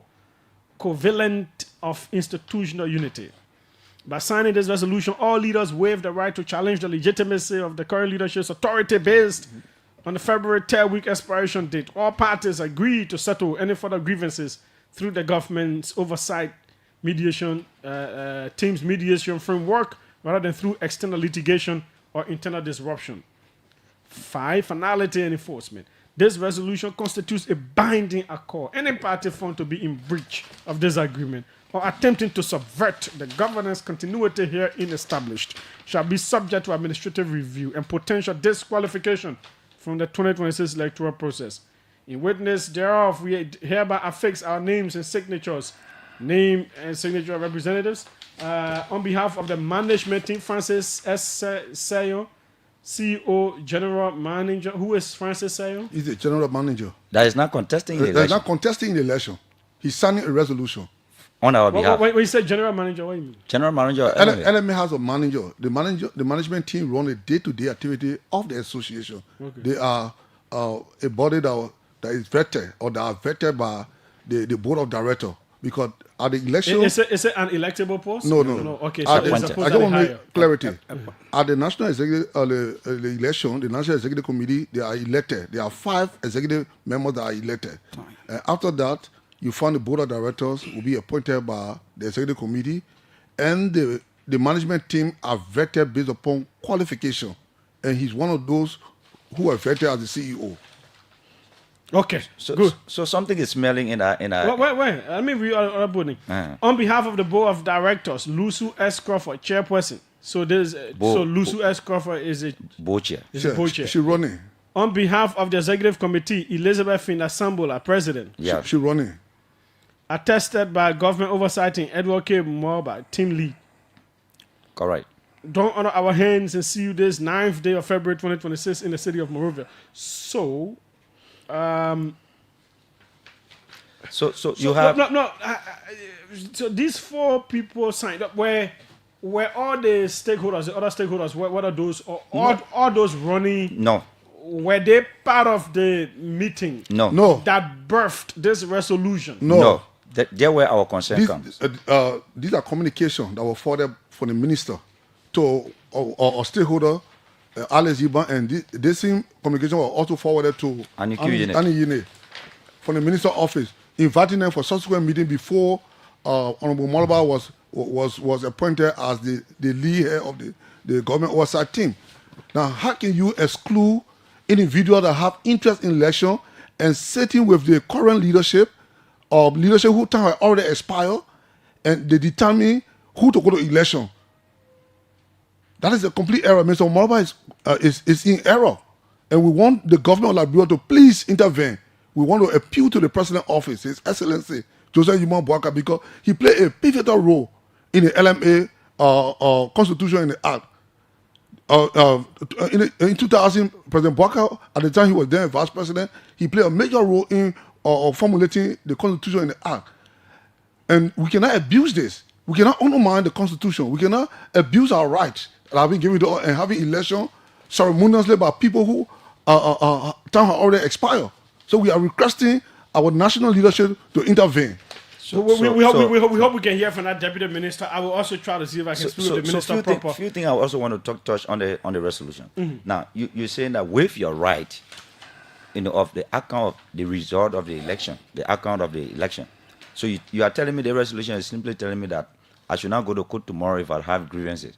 Suppose I have grievances and I channel through the oversight committee. Well, the fact that you are on radio, according to that resolution, it could disqualify you. You're not supposed to use outside channels. Yeah, but okay, there we challenge it because I was not part of the resolution. I did not sign it. So you can't hold me by that. So how will you go and there where we said that this level playing field we are talking about, the oversight team was appointed by the minister to create a level playing field for all candidates that are in the race. I want you to read is that resolution legit? It's not legit. We can challenge I mean, it said what the people actually signed. Is that document authentic? Is it an authentic document? We don't consider it to be authentic. They already signed it. It has been signed. Excuse me? It's only binding on those who signed it. Well, but for us... Yeah, Mr. Jah, I want to bring something to your attention. I think my common idea can tell us that before somebody can sign a resolution, first of all, election commission will declare you a qualified candidate. An aspirant cannot sign a resolution. How will you be an aspirant and sign a resolution? And you sign a resolution. The election commission has not declared anybody a candidate. Then you sign a resolution. Who can take him serious? So the government oversight team actually demonstrated a high degree of deception. If anybody has the deputy minister's number from Internal Affairs, can you kindly send it to me? It's important to speak with him. It's important to also speak with any of those who signed this resolution. Very, very important. I don't know them. I don't have their contacts, so it is very important to speak with them. Finally, before we start to go into the issue, of course, what is this thing about GSC audit report? Good, very well. So the GSC audit report was requested for by the sitting president that she wanted her administration to be audited, ranging from July 2021 to 2024, and the audit should have ended in November. Now, upon her request, and then the GSC came in and sent a communication to start the audit. The audit started requesting for some document, but we don't know what put stop to the audit. And the audit was halted without no explanation as to why. And so we've been following. You say GSC started doing the audit? Yes. And it was halted? We have the communications here that GSC sent to, yes, we have the... But how would GSC halt an audit that they started? There's the audit. Yes. They started the audit. The president requested the audit. And please focus on your microphone. And so these are issues that we said that should have been settled before the election. The issue of the audit and then the issue of the Constitution, because there are so many things in the Constitution that contravene the act that created. So do we know why GSC stopped the audit? We don't know. They started the audit in the president's office, but we heard rumors from some of our supporters, and the people were saying that there will be no audit. There will be no audit, and it came to fruition. We realized that the audit just stopped. There is no tangible information given to us, but the audit started. The audit time frame, they are all recorded in the audit document, because they were saying that the president is corrupt. The president said, "Well, if I am corrupt, your GSC, please can audit my administration." Why GSC cannot audit the administration, and they are rushing this convention when there is dark cloud hanging over the LMA? We want to understand why the president requested an audit. In the first place, the entire management team, along with the board, they packed the president one side. The president had no relevance at all. So the president is saying that in order for us to go to convention, so that we can have a clarity of what is happening in LMA, let GSC audit my administration. And the board, the administration, they're refusing to audit. Okay. So what is the way forward? So we are suggesting that the oversight team that the government sent to work along with us to create a level playing field, we don't trust the way they are proceeding. There's no level playing field for all of us. There are a few things. In fact, we said that we don't trust the people to remain in power to carry out the election.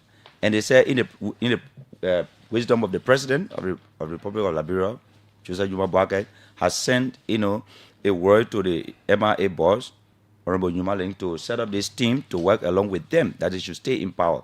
We said, no, this will create a serious problem. It will not create a level playing field. Firstly, they said they are going to sanction all accounts of LMA. LMA has 7 accounts. Can you imagine one institution? 7 accounts, and currently there is no money going to the account. The people are using their money to run the campaign against us. Using our own money to run the campaign against us. As we speak currently, just within the space of 2 months, only 80,000 have gone to to the account. When you have even one market can raise, there are some market in Montserrat can raise over 300,000 a month or a week. Some can raise 300,000 a month. Some can raise 75,000. You check that time 4 weeks, a month period can raise about 300,000. Then they tell us that only 280,000 LMA has in your account plus $240 US. So where is the money going?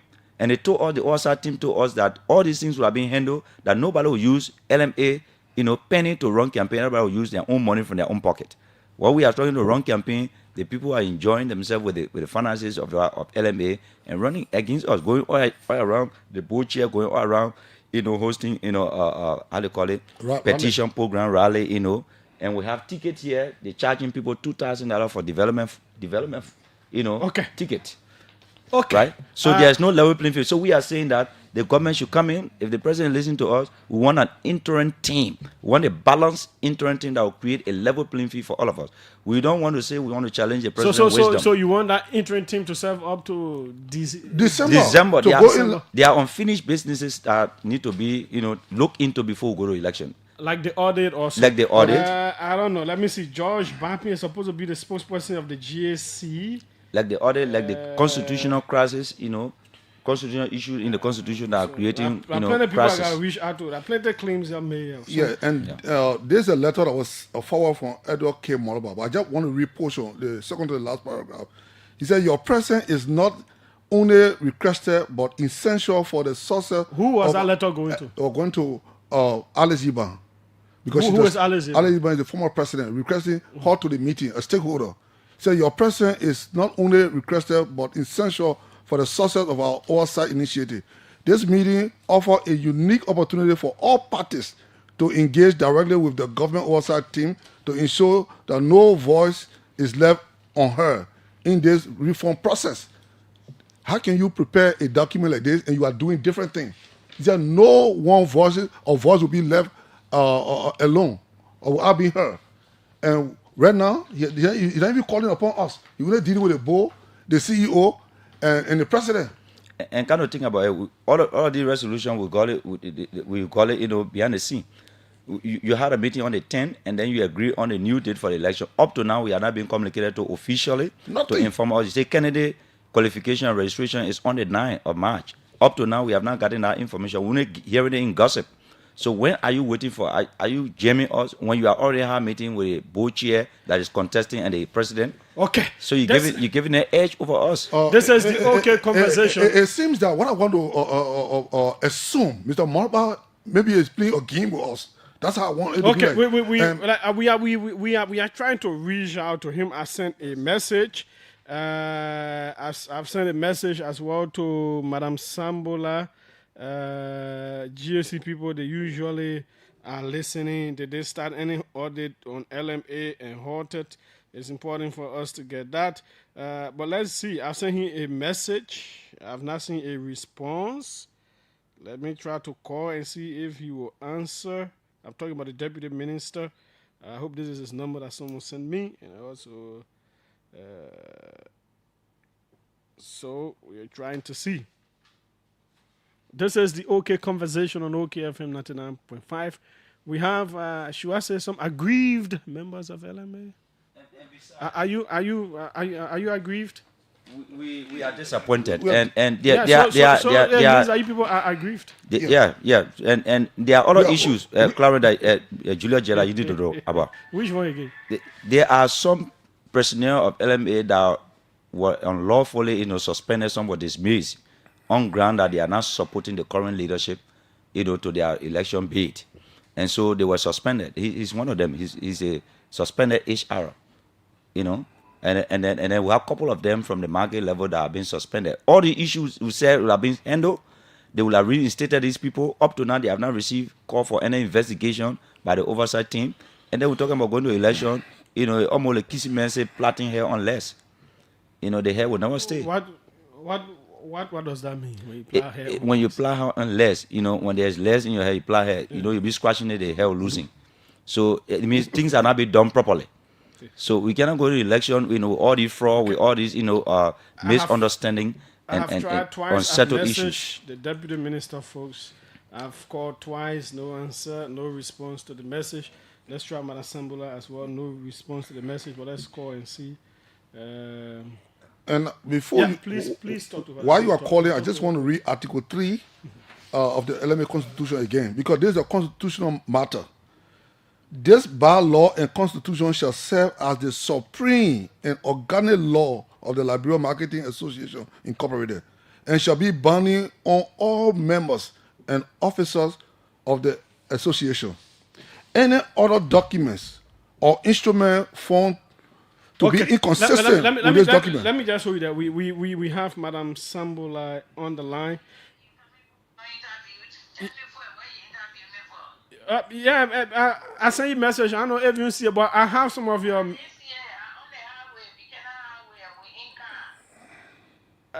We have some of your members in a studio. LMA, they are making some allegations, so we thought to get your side of the story. Yeah, what they say? Okay.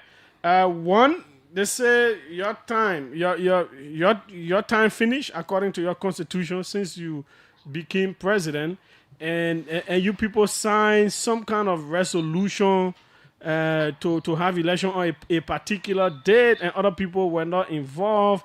There was some kind of audit that the GSU was supposed to do, and then the audit stopped. They won't call for that audit, but they don't understand how the audit stopped and all that kind of thing. Yeah, it's true. My time finished. Yeah, and we were supposed to go to election, and the people that are supposed to carry on, that the board and the managers can carry on to election. But the board herself, the board that I appointed, got a tripartite system. And that tripartite system, when I'm voted upon, I appoint the board. Then board appoint managers. And this system is the one that bringing confusion in LMA every time.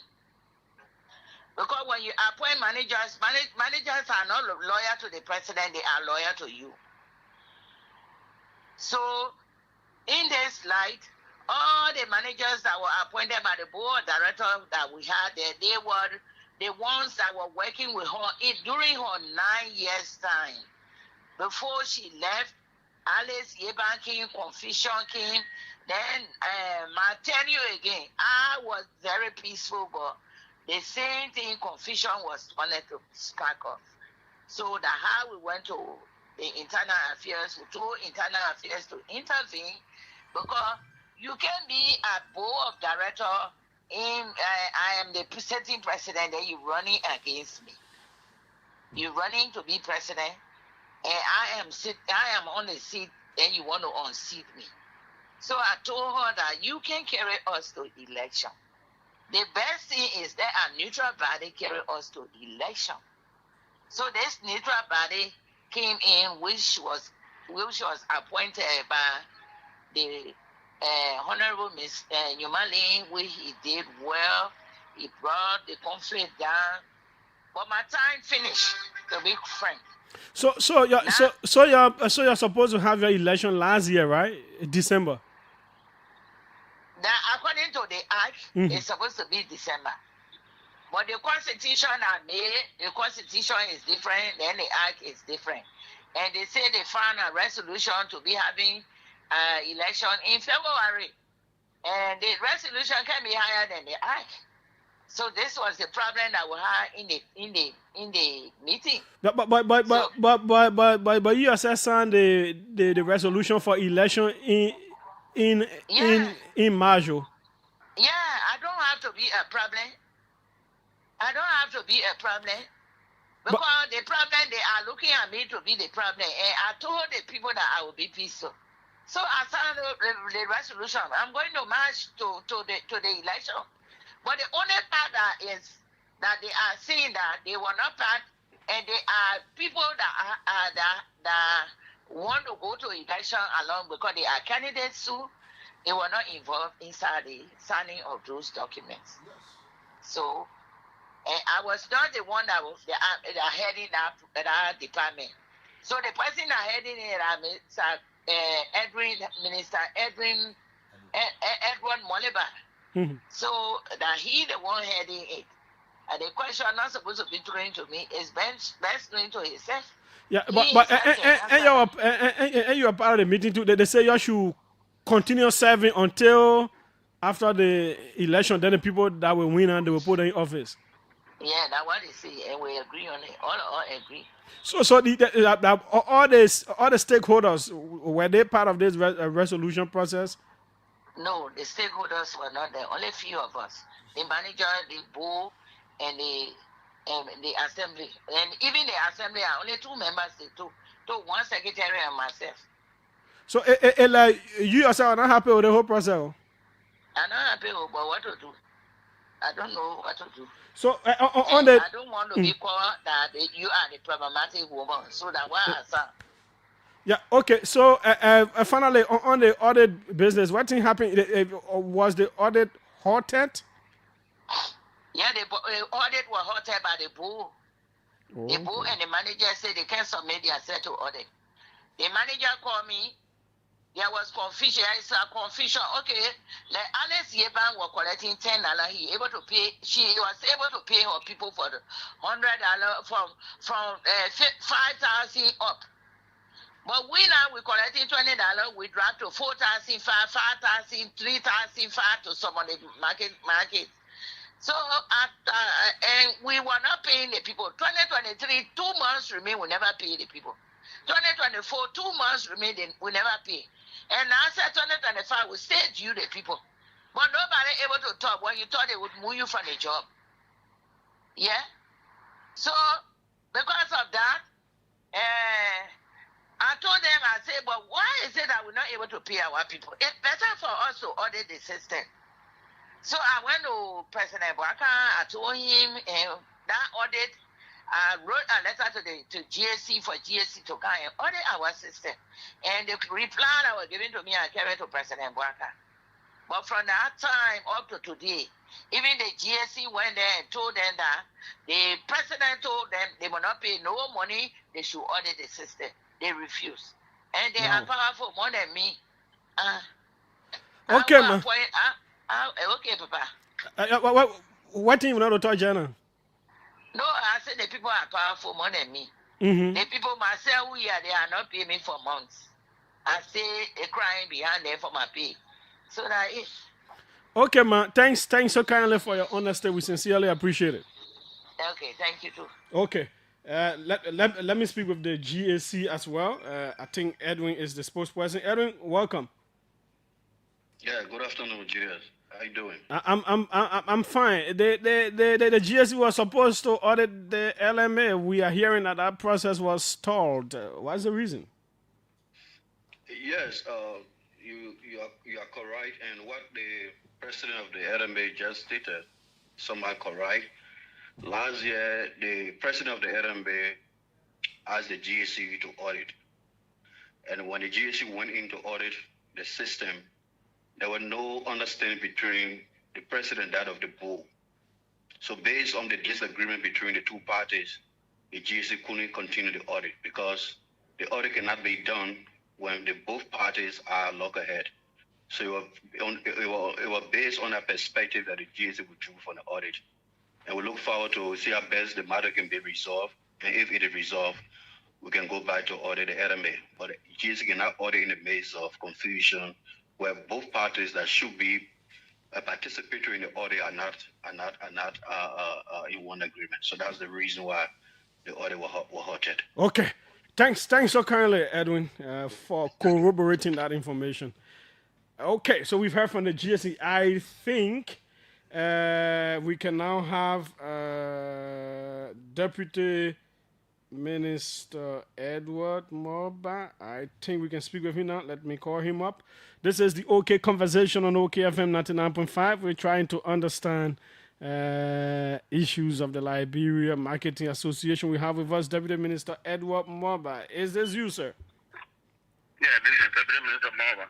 Okay, sir. We have a group of LMA people in studio, and they are making some allegations about a process that you are heading in terms of one non-inclusion of a whole lot of stakeholders in the Liberia Marketing Association in the resolution process. How did you arrive at it, sir?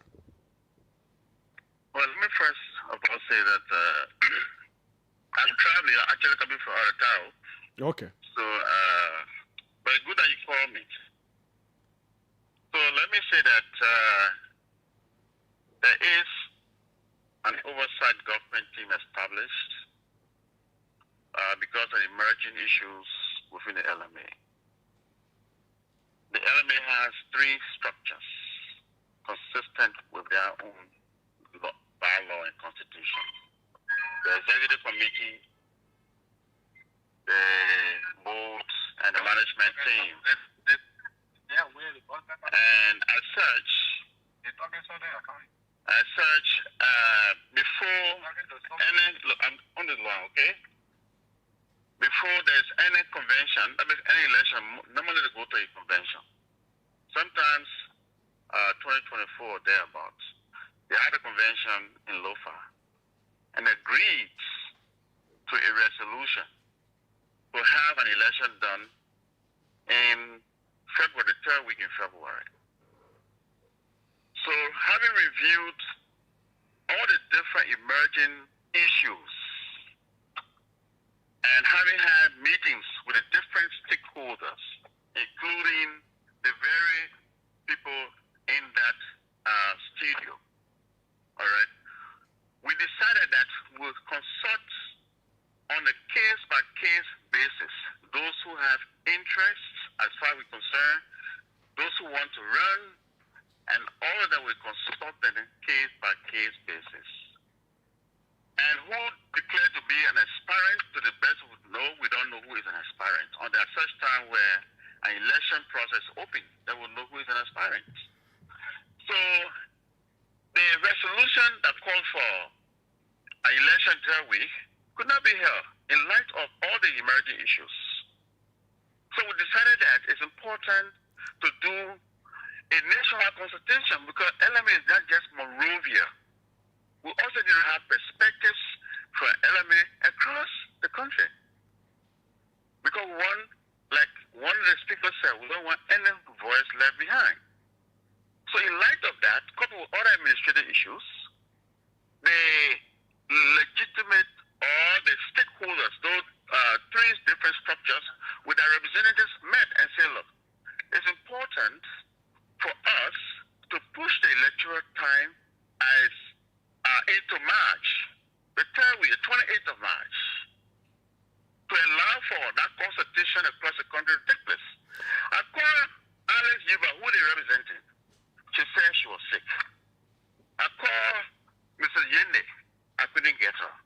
So we have now developed a roadmap for that nationwide consultation beginning on the 20th. Okay, so, sir, in terms of the resolution that was reached, there is an argument that should have been signed by candidates, and since the candidate process had not come forth, it is like a one-sided resolution that you have with people that excluded a whole lot of stakeholders.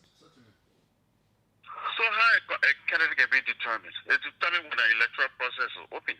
Then you know who is the candidate. Mm-hmm. We don't know who is the candidate as far as we are concerned.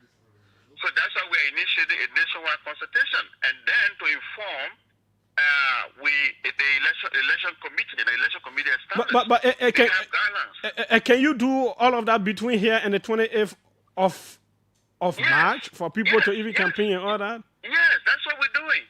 No, but some of the counts in the resolution, how did it come about that the current management team, whose term expired last year, should continue functioning rather than an interim management team? Because between from their convention, they had indicated to hold an election on the third week of February. Who now? Who? And they had the people in the LMA management team. They had a convention in Lufa and agreed to hold election February. Totally against the December, the first week or Tuesday in December, because the election day could not be held in December of 2025. So they had to push for February the third week. And given all the emerging issues, we could not meet the third week schedule. So we had a consultation with the leadership structure, and it was agreed upon to extend to March 28th to allow for that nationwide consultation, which begins on the 20th. Are you aware of any rift or non-coordination between the president and the board? Well, those are some of the, as I say, emerging issues. Those are some of the issues we're looking into. So others are kind of recommending that, they want to go back to the actual election time of December, that there should be the establishment of an interim management team to actually have the level playing field, but also to ensure that the audit that was called for by the president also be done. If all of these things are not resolved and you hold elections in March, don't you think the problems are still going to continue? So the first thing, the current oversight team has two major mandates. One, to create an enabling environment that leads to free, fair, and transparent election. Two, to initiate a process of reform. Like the president just told you, how can you have a president appointing a board rather than the board appointing a president? All those processes has to be taken forward by a reform process. And that reform process, the initiative is going on. As I speak to you, there are lawyers looking at the documents. All right? So for us to have an interim management team, in the wisdom of our principles, they follow that they will just be creating more problems and problems and problems. So let's have the election consistent with their resolution, which could not be met. But yes, the resolution that is put in place for the third week of March, then once you have a leadership, that leadership will take forward into all the different reform processes. So how did you derive at those who were signatories to the resolutions and the counts in the resolution, those kinds of tough decisions in the resolutions? How did you derive at them? Well, based on consultation with the structures, the three major structures I just named to you. There were consultations held with the structures, members of the structures. There were consultations held with the superintendents. All right? There were consultations held with agreed party members. Do you know Reverend Dr. Preston S. Dentor? Do you know James Belly? Do you know John F. Toba? They are some of the aggrieved people. Do you know them? Did you hold consultations with them? Well, I may not know that in person. I know that we had a meeting. We had a broad-based meeting at the LMA headquarters, and then there was a follow-up at Memorial City Corporation. We'll have a couple of meetings there. In fact, every week. All right. Okay, maybe. Because of time. Because of time, I think when you get to town, let us arrange next week so that you can come on, so we really talk about this in depth. Yeah, certainly I will do. Okay. Just set a time and let me know. Okay, thanks so kindly. Well, we are already out of time. The next guest is here, but let me hear a quick response from few calls. Thank you. Quick response. You see, there is total deception in a minister. You ask him about the name and he say he don't know us. That's total deception. He said he may not know you by faces, but the name. You have a tenant log, and the second thing he said, every week we meet.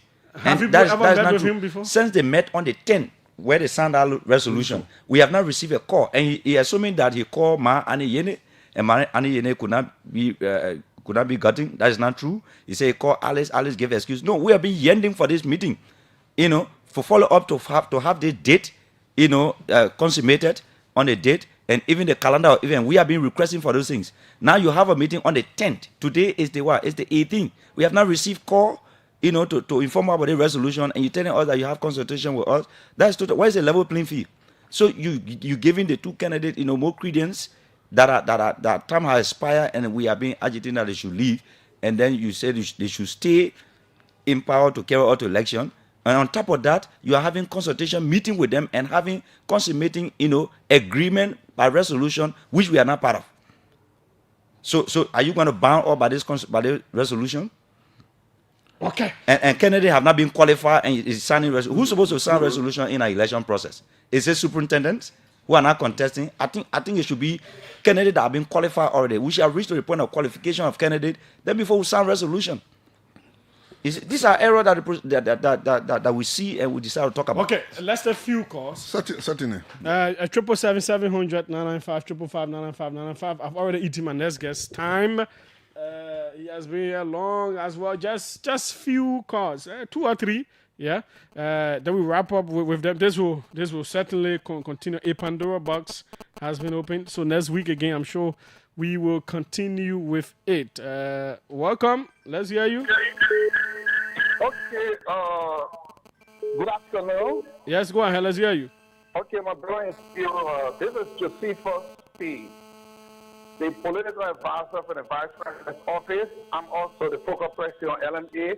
Okay. And currently the core team lead for the Government Oversight Committee that is establishing the level playing field and all it takes to take the Liberian Marketing Association to its next electoral cycle. Were you part of the resolution process?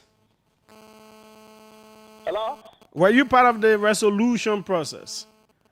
Yes, I was fully involved with the resolution. And in fact, to set the record straight, the very guys that are in studio who are trying to undermine this process that we've been working 24 hours around the clock to ensure are the very guys who called for elections to be held in March.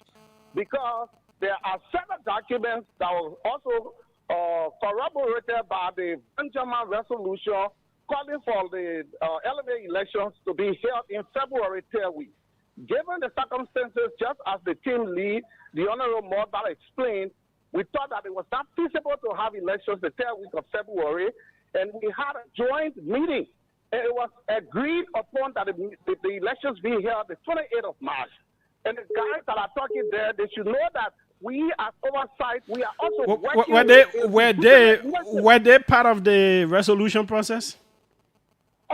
They were part of the engagement process. We could not have. Did you engage with them? Did they agree to the counts in the resolution? Yes, you will recall that the team lead placed a call to Madam Yipa, who could not be reached, as well as the other lady in question. No, I am asking about these people in studio. Did you?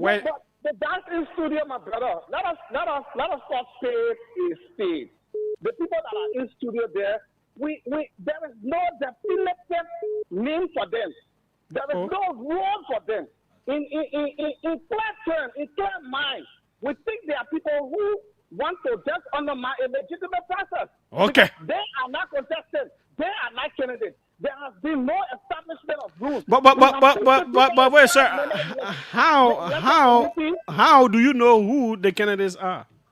Yeah, you will get to know the candidates when the elections committee with constituted have come up with elections guidelines, elections timetable, and once you've gone through the processes that will qualify you as a candidate, then you become a candidate. Then you become a legitimate person that we can do business. But you have already said election date for March 28, and you have all of these processes that you're supposed to do. I am wondering when people will campaign and all of that. How do you have people signing resolutions who are not identified as candidates? How? Yeah, you cannot pick people from the street to sign resolution. We are working with an established governing body of the LMA. And that resolution was for government continuity, because we know that by the time February 3rd we expire, the same issue would have come up. And these same people that are in the studio will be the ones that will be bringing these issues out. So it was based on that we met with the current leadership, Okay. the people of the LMA. Okay, thanks. So kind of maybe when your boss may come in next week, both of you can also come. I'll try to arrange a time. It will be our pleasure. That's Okay. the number you can take it. I will pay from the VP office. Okay, Yeah. thanks so kindly. Josepha is now unfair to the process. He knows that. Josepha is one of the persons that is even causing problem for the LMA. He always with the CEO. How can you be talking about having an election or stakeholders who are to participate? They are not part of the process of the resolution. Now, who determines who to run the LMA election? You know, I've served as administrative manager for the Liberian Market Association. That Josepha can determine whether I want to run as president or vice president. I serve as an administrator within the LMA, and he's saying that he don't know us. How can you be lying to the Liberian people like that? You say you're from the vice president office. Okay, let's hear from you too. So these are issues. I think they just expose themselves, clearly, because you have not qualified candidate. You have not set up rules and regulations. You have not set up election commission. You have not come to introduce election commission to us. You have not opened the process, to who be candidate that want to run, and then you are signing resolution. But with whom? Okay. I just started the resolution. So let's hear from you too quickly because of time. Yeah, the government management team has demonstrated a high degree of deception in the process. So we are saying that we don't want them, and the entire leadership of Madam Elizabeth Samula, you have heard from her that her time has elapsed. All of them should go, and we have written a formal communication to the minister that we don't want the government oversight responsible. If not, the confusion will be wide in the LMA. Thank you so much. Okay, thanks so kindly. That's how we go. Let's take a quick break. Our next guest is already here as well. LMA issues, we'll continue with them next week if it is possible to bring us sides together in a debate or conversation, whatever we will want to call it. We appreciate it. We will try to do that. My name is Julius J. That's how we go.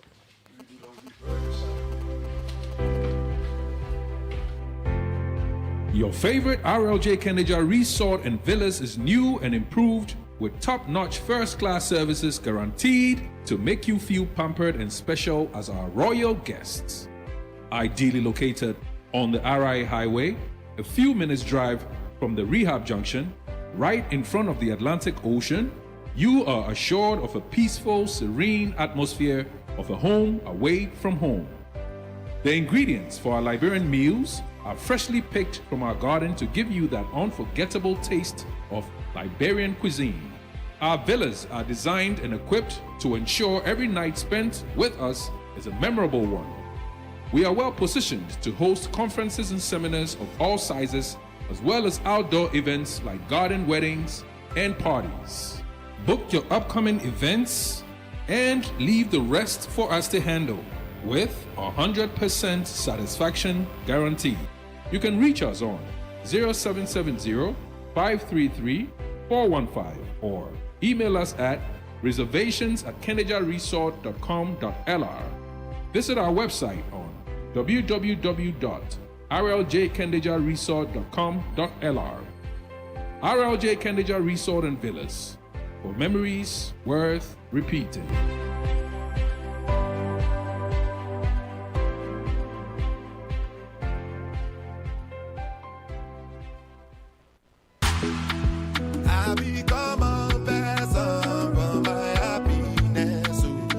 Is your car sick? Is your car having engine problem, wheel alignment, or air conditioning problems? Then, here's your solution. Here's the medication for your car. Automed's Garage on Girder Street, opposite the Old General Ministry, is the right clinic for all your cars. With our local and international professional mechanic, we get your car back in good shape. Automed's Garage. We have a multi-spray booth that leaves your car sparkling, or Car Care Center, CCC, that takes care of your car interior and exterior.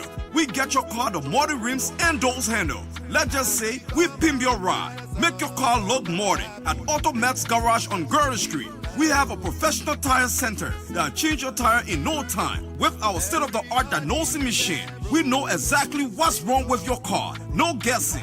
Our tow service is one of its kind. Tow your car for a reasonable amount if we won't fix your car. And for free if AutoMeds will service your car. Our prices are unbeatable and our customer service is outstanding. So whatever your cars need, call AutoMeds Garage on Gerda Street, opposite the Old Jenna Ministry, on 0555-535-307 or 0777-884-077. AutoMeds Garage. We care for your cars. I become a vessel for my happiness.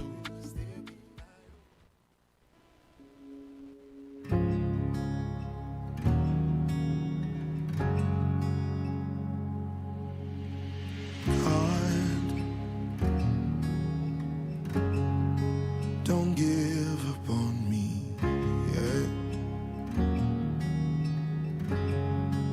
I know I'm not your best bet, but I'm trying. Don't give up on me, yeah. Oh, yeah, yeah.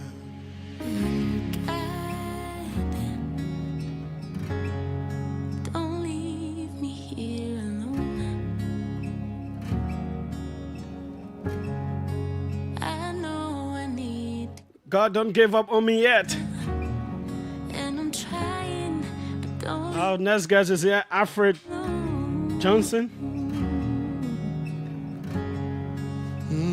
Our rule of law and law enforcement expert that we usually have on the line from the U.S. is in country. This will be a part one. We'll have to bring him here for 1 hour 30 minutes before he leaves. Yeah, because the LMA people, we 8 hour time. Okay, Alfred, welcome. Thank you, Julius. It's always a pleasure to be in studio. Always a pleasure to be back home as well. What is the mission back home this time around? My man, you put in my country now. I get to Kenya. No, I just came to, always, school on that side, time I visit in accordance with the weather. I won't be surprised if you relocate in the near future. I mean, eventually that's the plan, but you have to put things in place. You cannot just jump on and leave and then come and be checking around. Everybody looking forward to somebody else. So it's the plan eventually, but at the end of the day, we have to put things in place to ensure that the relocation is smooth and consistent with expectations. Yeah, sure. So we have here, we want public interactions, we want people to, sometimes they have some issues with police, different things they need to understand about how police works and all of that. Yeah, so that's how it will be today. But just few issues from my end. This whole idea of what they call cold cases or for the guy coming back again. Yeah. What is it really? How you have some cases, for example, allegations were made. For example, the Gloria Musu's got the Shallow Musu case. Yep. There were allegations made. Some very prominent people made allegations against certain people like Jefferson Koji and they have yet and to all produce. of that. Their case went to court. The Supreme Court threw it out and said, no, there was not enough evidence to have found those people guilty and all of that. Those kinds of cases, how do we proceed with them? Because there is still no understanding. Yeah, I mean, at this point, the Gloria Musu's case is kind of entering the territory of court case because we can't just consider a court case because it has been adjudicated, taken to court, they were found guilty, and then the Supreme Court overturned, as expected, the Supreme Court overturned the verdict of guilty. And why do you say as expected? Because, I mean, I was on your sister station. I said that given the manner in which the police handled the scene, given the manner in which the evidence was being collected and things like that, I kind of concluded that, yes, they may be found guilty because the circumstantial evidence was strong enough. Let's establish that the government had a very strong case in terms of circumstantial evidence, but the evidence gathering process was so bad that I knew that if the jury found them guilty, the Supreme Court, that is much operating more with law than emotions, will find them overturn that guilty verdict. And as expected, it happened because the defense main argument in that case was, as we everybody has come to know, that there was an intruder, a male intruder. So if you discard a DNA, an unknown DNA on the victim's body, then you are discarding a critical piece. That's what we call exculpatory evidence, potential exculpatory evidence. You are discarding it. You create the need for doubt. So the Supreme Court said, if you didn't, that's evidence enough. You cannot just discard evidence. That's exculpatory, potential exculpatory evidence. So by discarding it and other evidentiary malpractice, it makes it difficult for you to see how you can deem things that happen to be beyond reasonable doubt. So that's why they overturned it. And they, like I said, they had a very strong circumstantial evidence case. And I've always said that I don't think there was an intruder. I do believe that whoever was in that house based on consent as opposed to being an intruder. But again, it's a court case. And Jerome Verder said that he had some evidence. Okay, so in this case, what could the police do if people publicly accuse the people, and it was a big thing in the town and all of that, and this case has been thrown out? What could the police do? Well, Jerome Verder said he had evidence that Jefferson Koji and Valley Teller were involved in the incident at Councilor Scott's house. From my observation of his conversation, his presentation, there's nothing about it that's evidential enough. But he said he had evidence. He didn't trust the CDC police department, LMP. So now he has a favorable LMP. I know he did support President Bouaka. So now Chief Coleman is dead. I mean, that's a favorable body. He can now present the evidence to them and see if they can reopen the case to see if they can develop a new suspect. But at this point, I think that case is almost entering the category of cold case, and it's the responsibility of the government now to be able to see if they can re-examine the case further up on lease. Could the police call in Mr. Verdier and so many other people who made those claims? Yeah, they can call him, and then also the people he accused publicly can civilly sue him. Actually, they can sue him civilly. I mean, the lawyers know that he can get sued for defamation or libel. So he accused people of something that, frankly, and when you read the transcript, according to the transcript, the number he was, when they mentioned Jefferson Koji calling a security number and things like that, calling the same number that the security guy called. When you look at the transcript, in the transcript, the cell phone company, I think it was Cellcom or Lone Star, their representative testify that the number that the coincidence is because, from what I read in the transcript, say for example, if you don't have money on your phone and you call, your call gets routed to a number that tells you have insufficient phone and things like that. If I don't have money on my phone, so what happened is I don't have money on my phone, I call, and my call will get routed to that same number.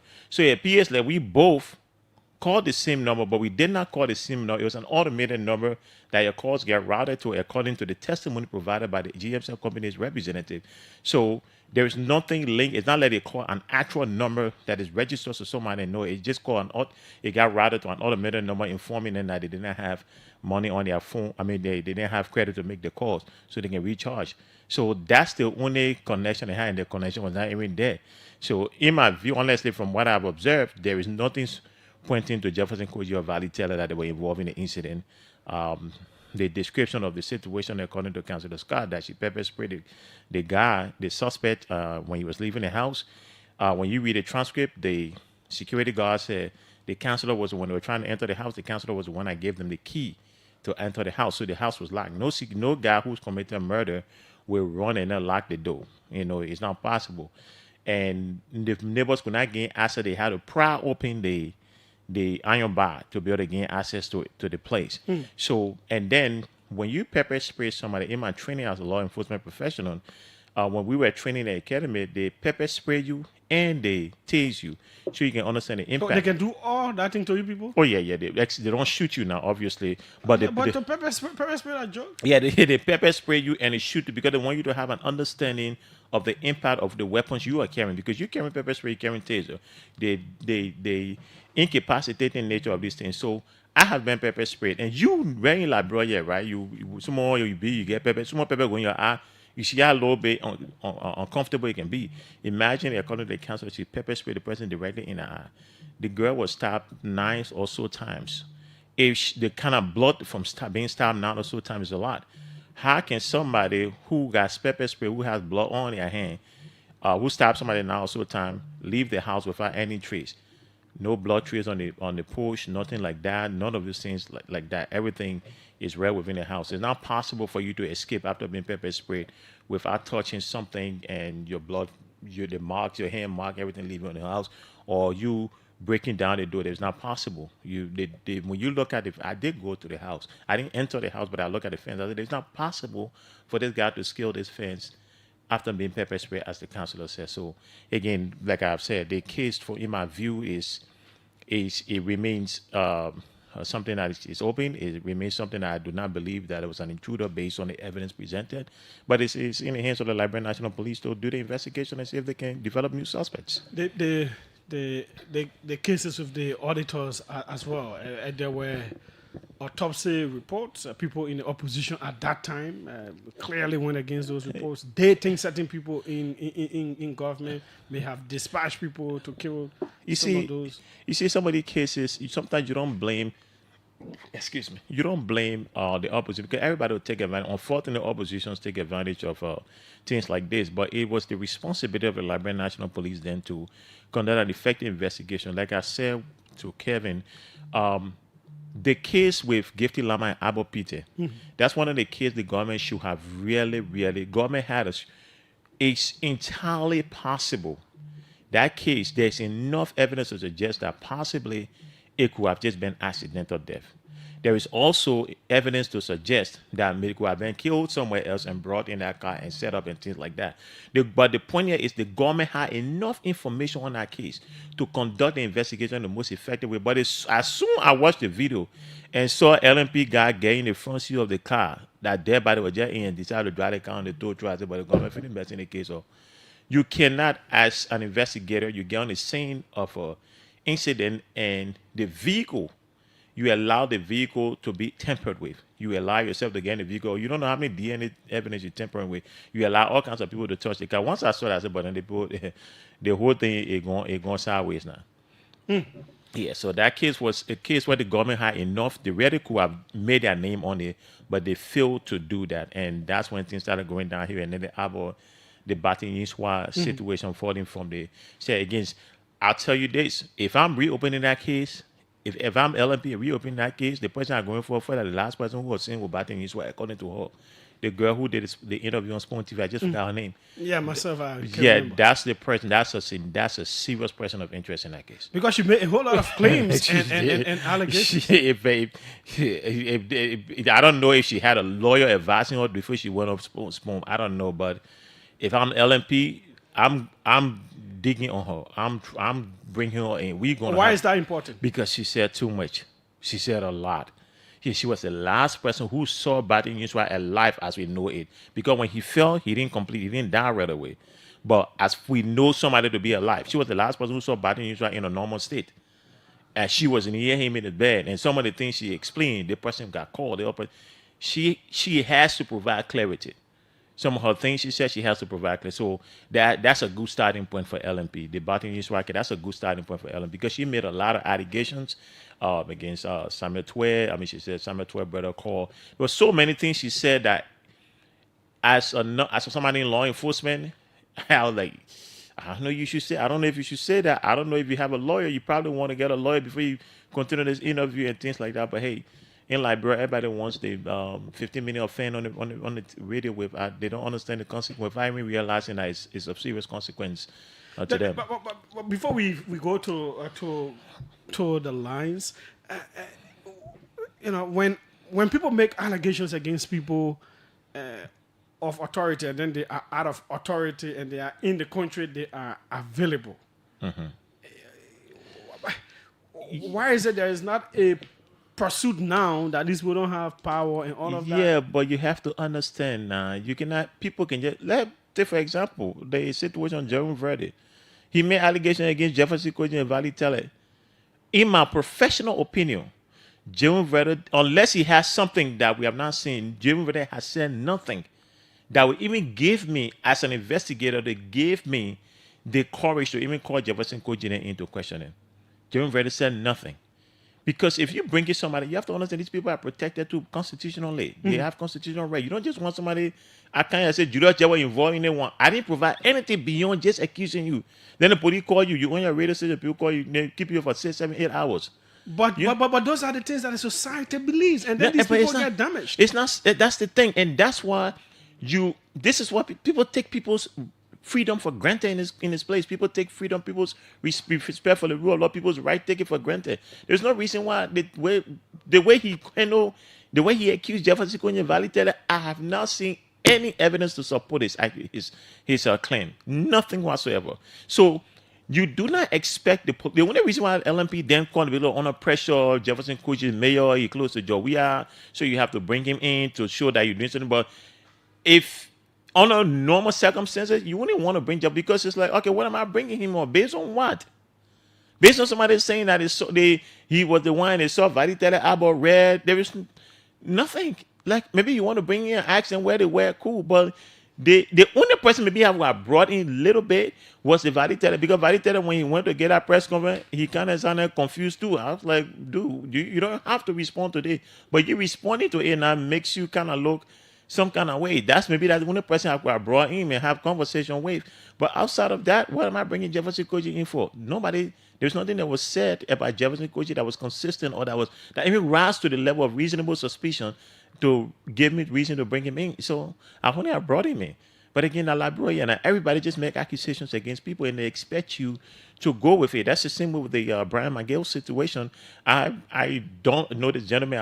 I don't know him personally, but when people were complaining, I came on the show and told you the manner in which LMP conducted the investigation is consistent with best practices. But the problem again is the history of how things have been going on in this country. Yeah. Other people have been accused of rape with less evidence, and these people get dragged.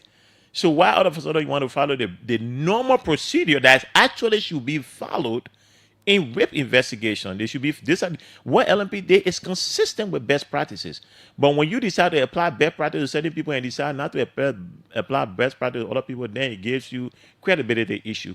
So that's what it is. But going back to the Jefferson situation, I don't see why they should bring them in. And again, the Samuel Twe thing, the girl said something, but do we have anything to be able to corroborate what she said to be able to bring him in and have a conversation? Because now, assuming that it's true, maybe Samuel Twe was involved in it, assuming that it's true, and you bring it in, what you are doing right now is you are showing your hand. Because as an investigator, if I bring Samuel Twe in and Samuel Twe lawyer realize, Samuel Twe comes in with a lawyer, and they both realize that, oh, the police does not have anything, they're on a fishing expedition. You know what happens now? If Samuel Twe was involved in that, Samuel Twe start making sure that now you give him reason now to continue to close loopholes and cover ends, and like you made your investigation much more difficult now. Now you've brought him in now to bring him back in, unless you have something substantial to bring him back in, or to go to the court to get the court now to give you reason to bring him back in. He won't come in like, no man, you're bothering me. So you have to be careful how you bring people in. If you bring them we even had him here on the show and asked him that particular question about him being accused in the batting and swatting. He said no, he was at his brother's place where he can usually be at times because he lives fireplace, and then he gets this call from I think his brother gets a call from the house. They say batting fell. They say, but why are you keeping the man that you can carry him to hospital? Exactly. So he, according to him, allegedly called the health minister and said, but Batten fell, blah, blah, blah. So they had to carry him to JFK.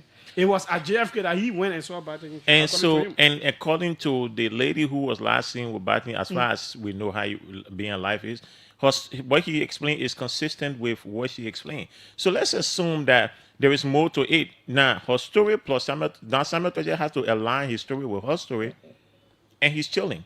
Nothing, if you don't have anything else, but what she explained is pretty much what everybody would do. Like, if something happen, you call the other person, call the other B person because you want the person to get special medical treatment and things like that. It happens in like, but normally if somebody falls, so I'm not called. If something happens, I'm not calling my chief or I'm not calling my captain or something like that. I'm calling the police or I'm calling ambulance to come and take this person. But in Liberia, it's a different case because while the person is, first of all, there's no ambulance already to take people. So you want to call in special favor, hey man, health minister or body fell. We want you to send this particular ambulance to pick him up. So they're leveraging their position to be able to give him better treatment. I think that was why they call that's Yeah, why the according to PS Mhm. the call was intended for to leverage their position to get him a better treatment as opposed to being treated like a regular person. That's what it was. That's why it seems like outside of that there is nothing really tying him to out that beyond a phone call. Now if there is more evidence beyond that, that's fine. Now if he says what element can do now, he said if he was at your brother's house, that's an alibi. Oh, I was at my brother's house when they called me. Cool. Let's follow up with the brother. Oh yeah, he was there. Cool. You checking all that, crossing your T's and dotting your I's. That's what you have to do. But simply because somebody says somebody will call somebody, you cannot just bring somebody to an in. You have to be able to have some reason to bring somebody. If somebody like he came on OKF and he explains himself, and you go and follow up on what Samuel Twelve said, and you find a loophole, or his alibi was that he was a brother, but no, your cell record said that you were close to the Calabash. Okay, so now you're lying. Why are you lying? Then you can go to the court now and say, hey, he explained this, so we want a detailed search record of his phone. Then you start going there from there. But you cannot just go calling him because somebody say, we call him. You don't know the nature of the conversation. No. You can't do that. And that's what happens in this country a lot. 777-700-995-555-995. It is a part one. We'll take the first 5 calls. Questions or issues with police issues, things you want to understand, and all of that. We'll take the first 5. We'll have him here next week for a more detailed one. You may have had some, law enforcement cases, Yeah, so we'll take the first 5. 777-700-995-555. 995. Let's go international. Welcome, and let's hear you. Hello. International number. We're not hearing anything out of there. Let's come to this local one. Welcome. Let's hear you. Good evening, Brother Julius. Good evening, the studio guys. Good evening, listeners. Go ahead. Yeah, Brother Alpha is talking. You can open the key again, Grandma Musuka, and they want the code and the code ground of 53. No, he didn't. I didn't say you cannot open. No, he didn't say you cannot open the case against them. No, I'm saying, and when she's free, but the code and the code, and she went the code and she was established. At the end of the day, when they went to the code said no, they were more free. They will not have no hands in the No, that's not what the code said. The court said this evidence are used to find people guilty. It doesn't fit to be the reason why to find them guilty. But no one entered the house according to the police report. Yeah, at the end of the day. So what is your question or what is your issue? My issue is the way the family of the girl or to go by the court to reopen the case. Okay, yeah, he will. No, but the way the case is, can the family go back and say we want the case to be reopened against even the people who the Supreme Court say the evidence did not? Yeah. Let's see. Let's go international again. Welcome. Let's hear you. Yeah, hello. Yes. Yeah, this is Andrew Wallo calling from Sweden. Let's hear you. Yes, okay. I want to tell you thank you for the show and also the expert in the studio. I think he sang very well because now we in the Western Royal we see these things happen most of the time.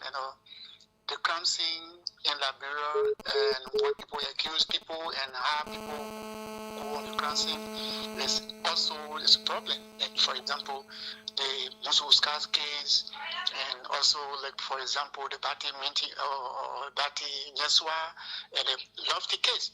So it's like we see this thing and we know that will be a problem. But I think what he's saying is actually what in the best practice that Liberia people they need to do more. They really need to do more. Okay. Okay, thanks so kindly. Mark Chela says, this guy is a law enforcement genius. I strongly agree with him that the way the police handled the Brian McGill's case is of international best practice, but it's only his case. Only his case, the best practice. So, Clinton Kawe, Julius, this brother is knowledgeable and well experienced. He's the police director 2030 when former President Joshua returns to the executive mansion. Now you, President, we have to be appointing people. Lawman Crewman says Julius Jafana brought his experienced law enforcement officer on air. Yeah. He says, I love this guy's analysis. He's so independent.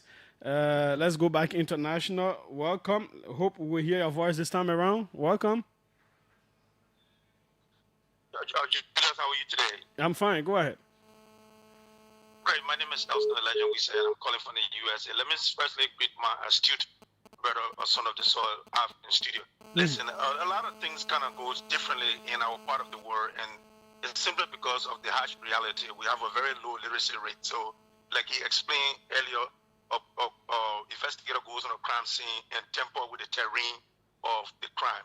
Usually in developed countries like that of the United States, where we have almost 97% literacy rate, the area that crime is committed, it gets totally barricaded. You cannot just go there until you have reason being there, but things are done so differently in countries where the people do not know, to a lack of a better word, know better. So they treat things differently. We don't take things so serious. You saw the case of the foreign national that almost sliced the throat of a Liberian girl for the past government, how he worked freely. You saw the $100 million drug case, how they treated it, and in that case, nothing came out of it. So it's a sad reality, but it helps that the people who are letter and who know better, like even a post yesterday, I'm not going to read verbatim, but in a post in regards to what's unfolding right now, the investigation of the prophet, something he said, they treat lightly people who quit corruption in government, people who steal from government, and other major allegations, but for vulgarity, whether it's using obscene language or using invectives,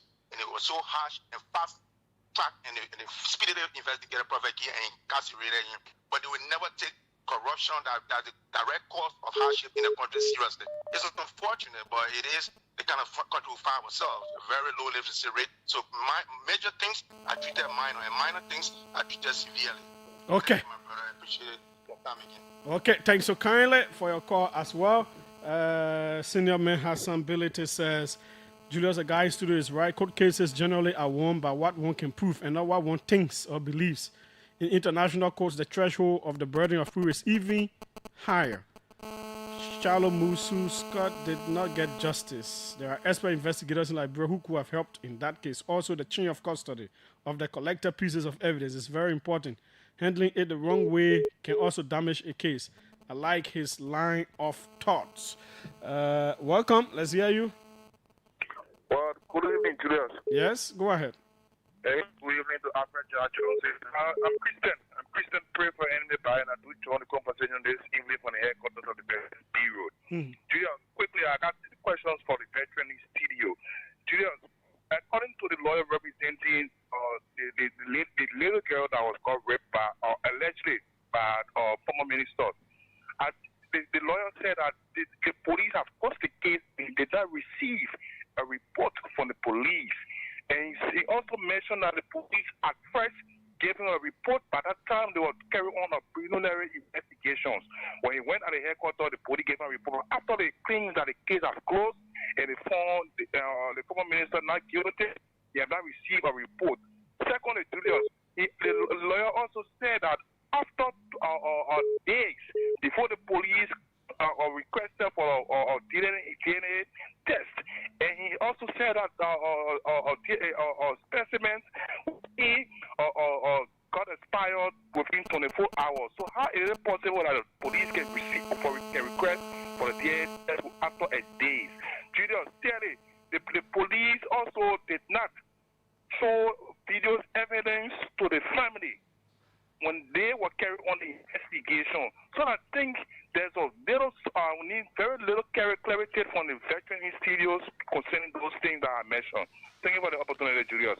Thanks so kindly as well. Welcome. Let's hear you. Good evening, Julius. Yes, go ahead. What's your name? Where are you calling from? Miss Happy. This is my city on your land. This afternoon, my first time calling on your too. No, not your first time. I can remember you called one other time. Okay. My second time calling. Okay, Yeah. This is how to the veteran in studio. He said it all. Before you call in Samuel to where the men are at the scene. Place call to where is the man? Because I'm not on the scene. The men are in and say, oh, the person is sick. And when the man say, oh, call the person to go to the medical hospital, they found 12 days. That is wrong. We need to stop that. You get sufficient evidence, don't hold to press stop that. Thank you. Okay, thanks so kindly as well. Let's see who's right here. Welcome. Let's hear you. Good morning. Yes, go ahead. Yeah, Julius, my name is Amy Colley. I'm calling from Minnesota. Mm-hmm. Okay, yeah, I just want to say, look, the General Institute might be expert, but listen, at some point, you can't go in the studio and start making some uh, allegations that, oh, why the police call in Samuel Twer, why they call in Jefferson Coach G. There are professionals who work at the Liberian Police. You should understand that, all right?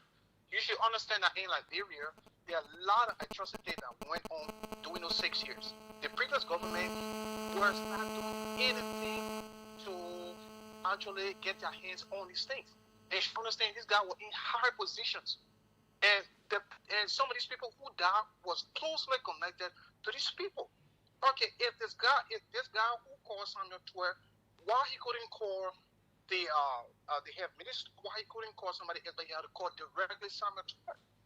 These are issues. These are steps that people follow to call these people. So you should just sit in the studio and say, oh, it's about condemn these things people are doing. They are professionals in Liberia and they know what they're doing. Let me say what So so up to present, why isn't the case anywhere since the professionals know what they're doing? I think the case is moving forward, but the thing is, you guys are journalists. It's true that the Liberian people want these cases to be brought forward. Probably it may not be on our time. It may not be on your time. Probably they are how they're working. You should understand that the last 6 years, there are a lot of things that went on during the last 6 years. So I mean, to get to so many cases, it might take time.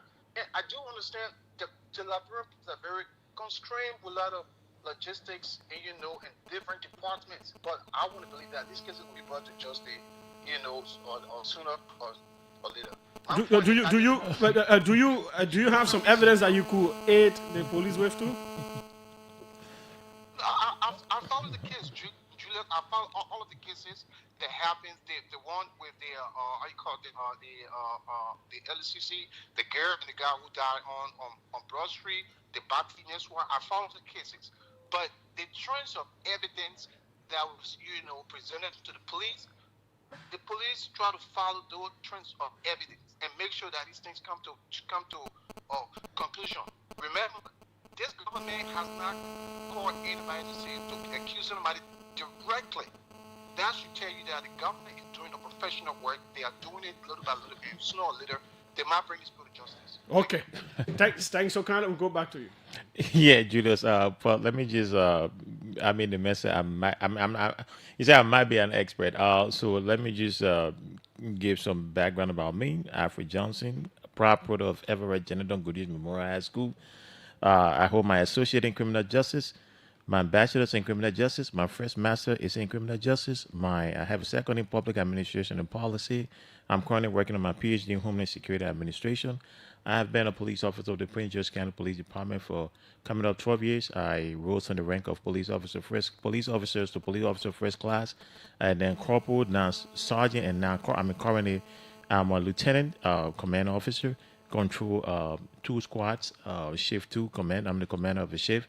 I serve as a detective and investigated crime up to attempted murder, burglary, assault, and all that. So I'm not sure what he mean. Whatever classification he wants to put me, that's fine. I just want to give him my background.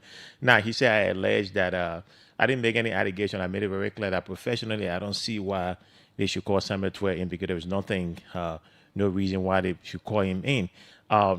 I didn't say the police is not doing anything, but I also understand that in as much as the police has work to do, there is no reason why the police should just act based on what people say. They should act based on the evidence.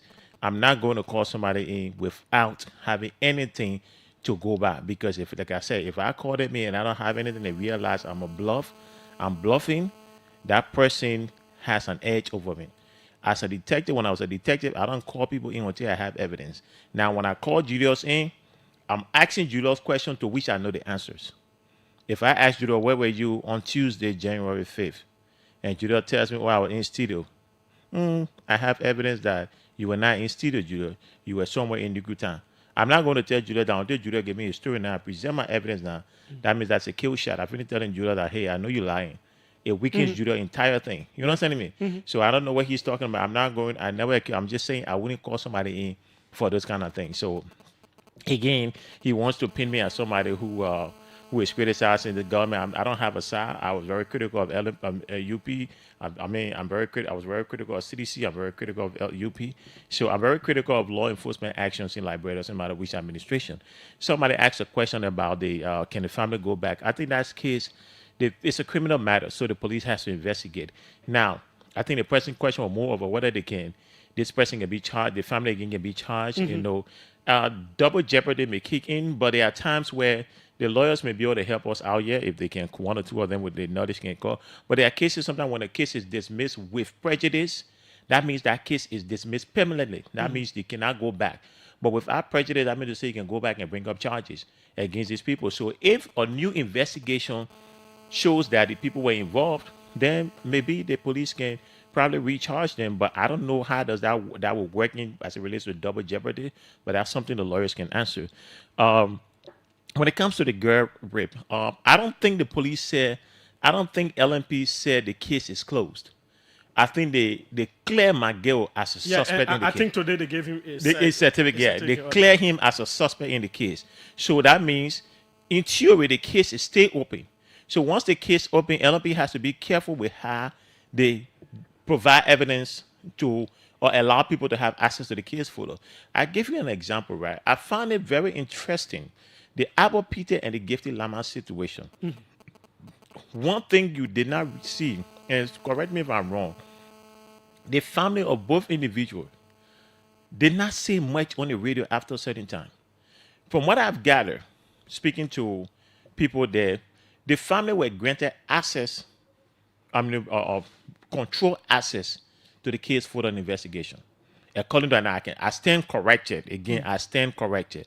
The family were granted access to the case. They reviewed the case, but the family did not, after certain time.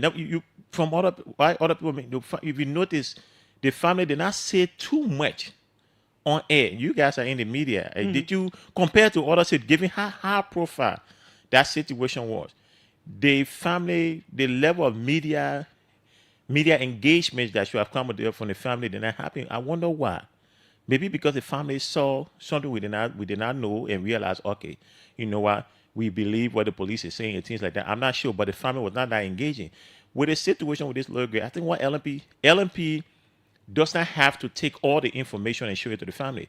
But I think one thing they can do is give the lawyers some sort of control access to the case and just tell them, hey, this is what we found. This is what we have. Some things LMP cannot say in the public, but maybe they can talk to the family about it and explain things to the family. Because one of the things people have with law enforcement officers, we just expect people to believe us without explaining. It happens not just here. In America, you pull somebody over. Somebody say, officer, why you pull me over? Just give me your license and registration. I'm not here to explain. But when you take your time, and Chief Cormac, honestly, the 21st century policing gave people the chance to be heard. Some people just want you to explain to them what happened. Once you explain yourself to them, they say, okay, you know what? Okay, I understand. But if you don't explain things, you leave room, you leave that vacuum that will be filled with misinformation. So maybe LMP, one of the things they can do is invite the family. I think that lawyer is still on Gonglo, right? I think he's a reasonable person. So you invite them in, say, hey, this is what we have. We cannot expose certain things because we still investigating this case. Remember, the chief said that the girl was forcefully penetrated. It just is not, there's no evidence to say that it is the Brian McGill man. The DNA that was found in the girl, according to the result from the Rwandan Forensic Institute or something like that, was a male DNA, but it's not from McGill. So McGill has been cleared as a suspect. It does not mean the investigation is not going on. Again, I have maintained that LMP on this case has been very effective in terms of procedural, the best practice.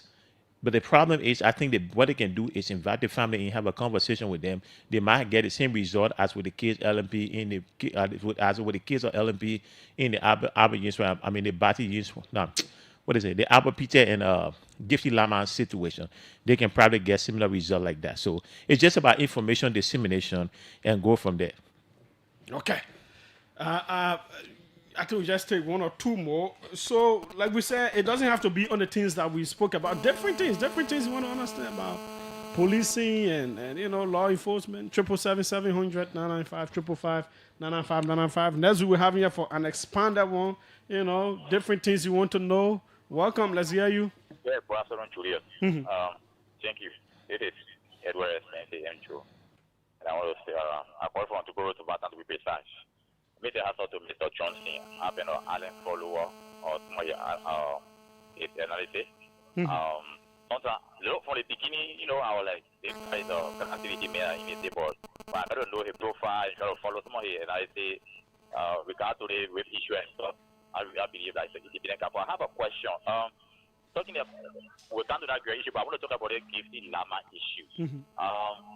We all know the autopsy report said that those guys, I think the information they got a ready information. If just a minute, I think just a minute, somebody said that they went as Broad Street, they passed the car and they locked their set off, and someone passed to the window and saw that I read now coming for that door, and they opened the door. They said no, do not open the door, and they locked their set off, and then they would stop at carbon house according to their report. They report on the government. So because you said that the reason why I've been coming because you said the government has some strong evidence on that case, or it was disrupted by somebody getting the car, but a normal human being really believes in your own mind when you say this, I think you found something in a shoe, whatever. You think a normal human being really go like that on Broad Street and do that stuff. And secondly, to the girl issue, the first thing a question I want to ask is that is the girl was like a question before the thing happened, or she was question like before, because the little girl for my issue. Okay. Because the girl left that house. But there she left her house and went, and she came back on a motorbike. No, she went on a mission. So is it like?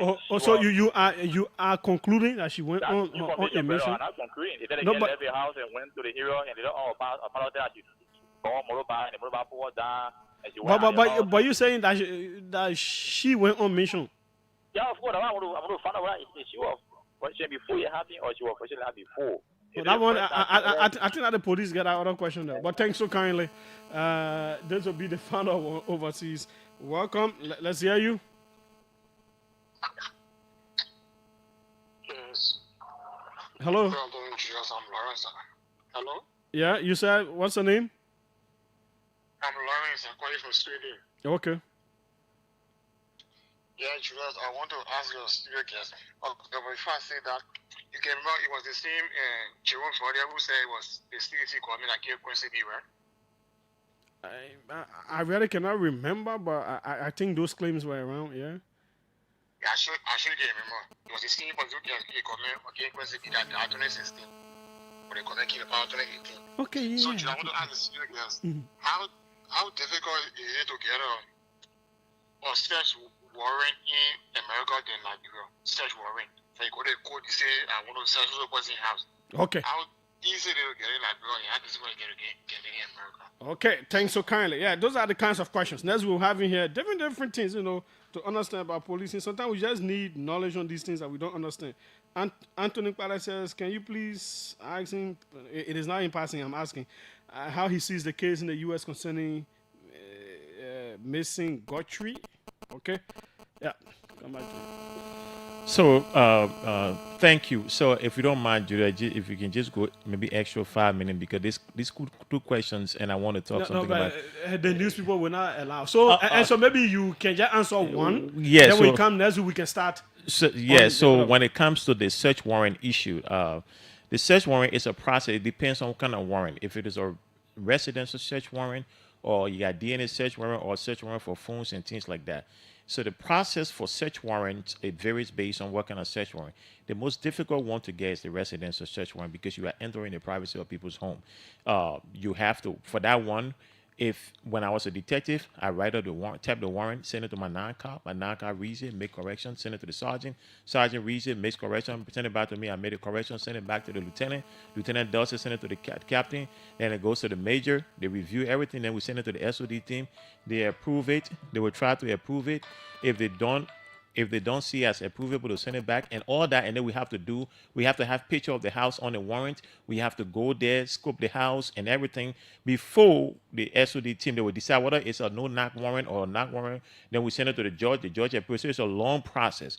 It's a very long process that is evidence-driven as opposed to hunch or circumstances-driven. It's largely evidence driven, whether it's residential, a cell phone, DNA, or geofence warrant or things like that. When it comes to this, the situation of Jeffrey Lamont, I do believe. When I said that, I'm saying on both ends, the evidence can be supported. The evidence supported on both ends. So when it comes to the question about what is possible for people to sit in their car, yes, it's possible. There's a Liberian officer who on our department who almost got killed sitting in his car from carbon monoxide poisoning. Where? Yes, in the States on our department. Okay. He was in his cruiser, and people don't think that carbon monoxide when there's a hole in the car. When the car smoke on and it's smoking, there's a hole in it can come back and seep. So now when the snow falling, officers will go and park their car and then sit down. But the problem when you park your car and the snow is there and the exhaust, the thing from the exhaust coming, if it goes back in the car, you can get killed because they're entering the car through the hole. So it's possible people can sit in your car and get killed by carbon monoxide poisoning. It's because it's slow. You don't even know that it's there. It kills you slowly. It's a slow death. So it's possible. It's possible that whatever that explain, people can say in the explanation about the air being red and things like that, it's kind of consistent. But then we have to explain how B-Sen got on these people. So now you have to cross your T's and dot your I's in that situation. Lastly, the thing whether the girl was virgin or not, it does not have any impact on whether she was raped. Whether she can be virgin, she can be hobojo from 10 years ago. At the end of the day, the girl consent matters. If she did not get consent to be touched, if you get consent to 100 men to touch her, and then one man she refused for him to touch her, it is her right to say no. So it doesn't matter whether she's a hobojo, virgin, whatever it is. If she was raped, she was raped. If she refused, if she did not give you consent to touch her, she's raped or sexually assaulted. Thanks so kindly. Next week we'll have him here. We'll ask more questions. There are different questions about understanding policing that I myself. So we'll bring all of them up next week. Thanks so kindly. That's how we go. My name is Julius Jer. The news is up next.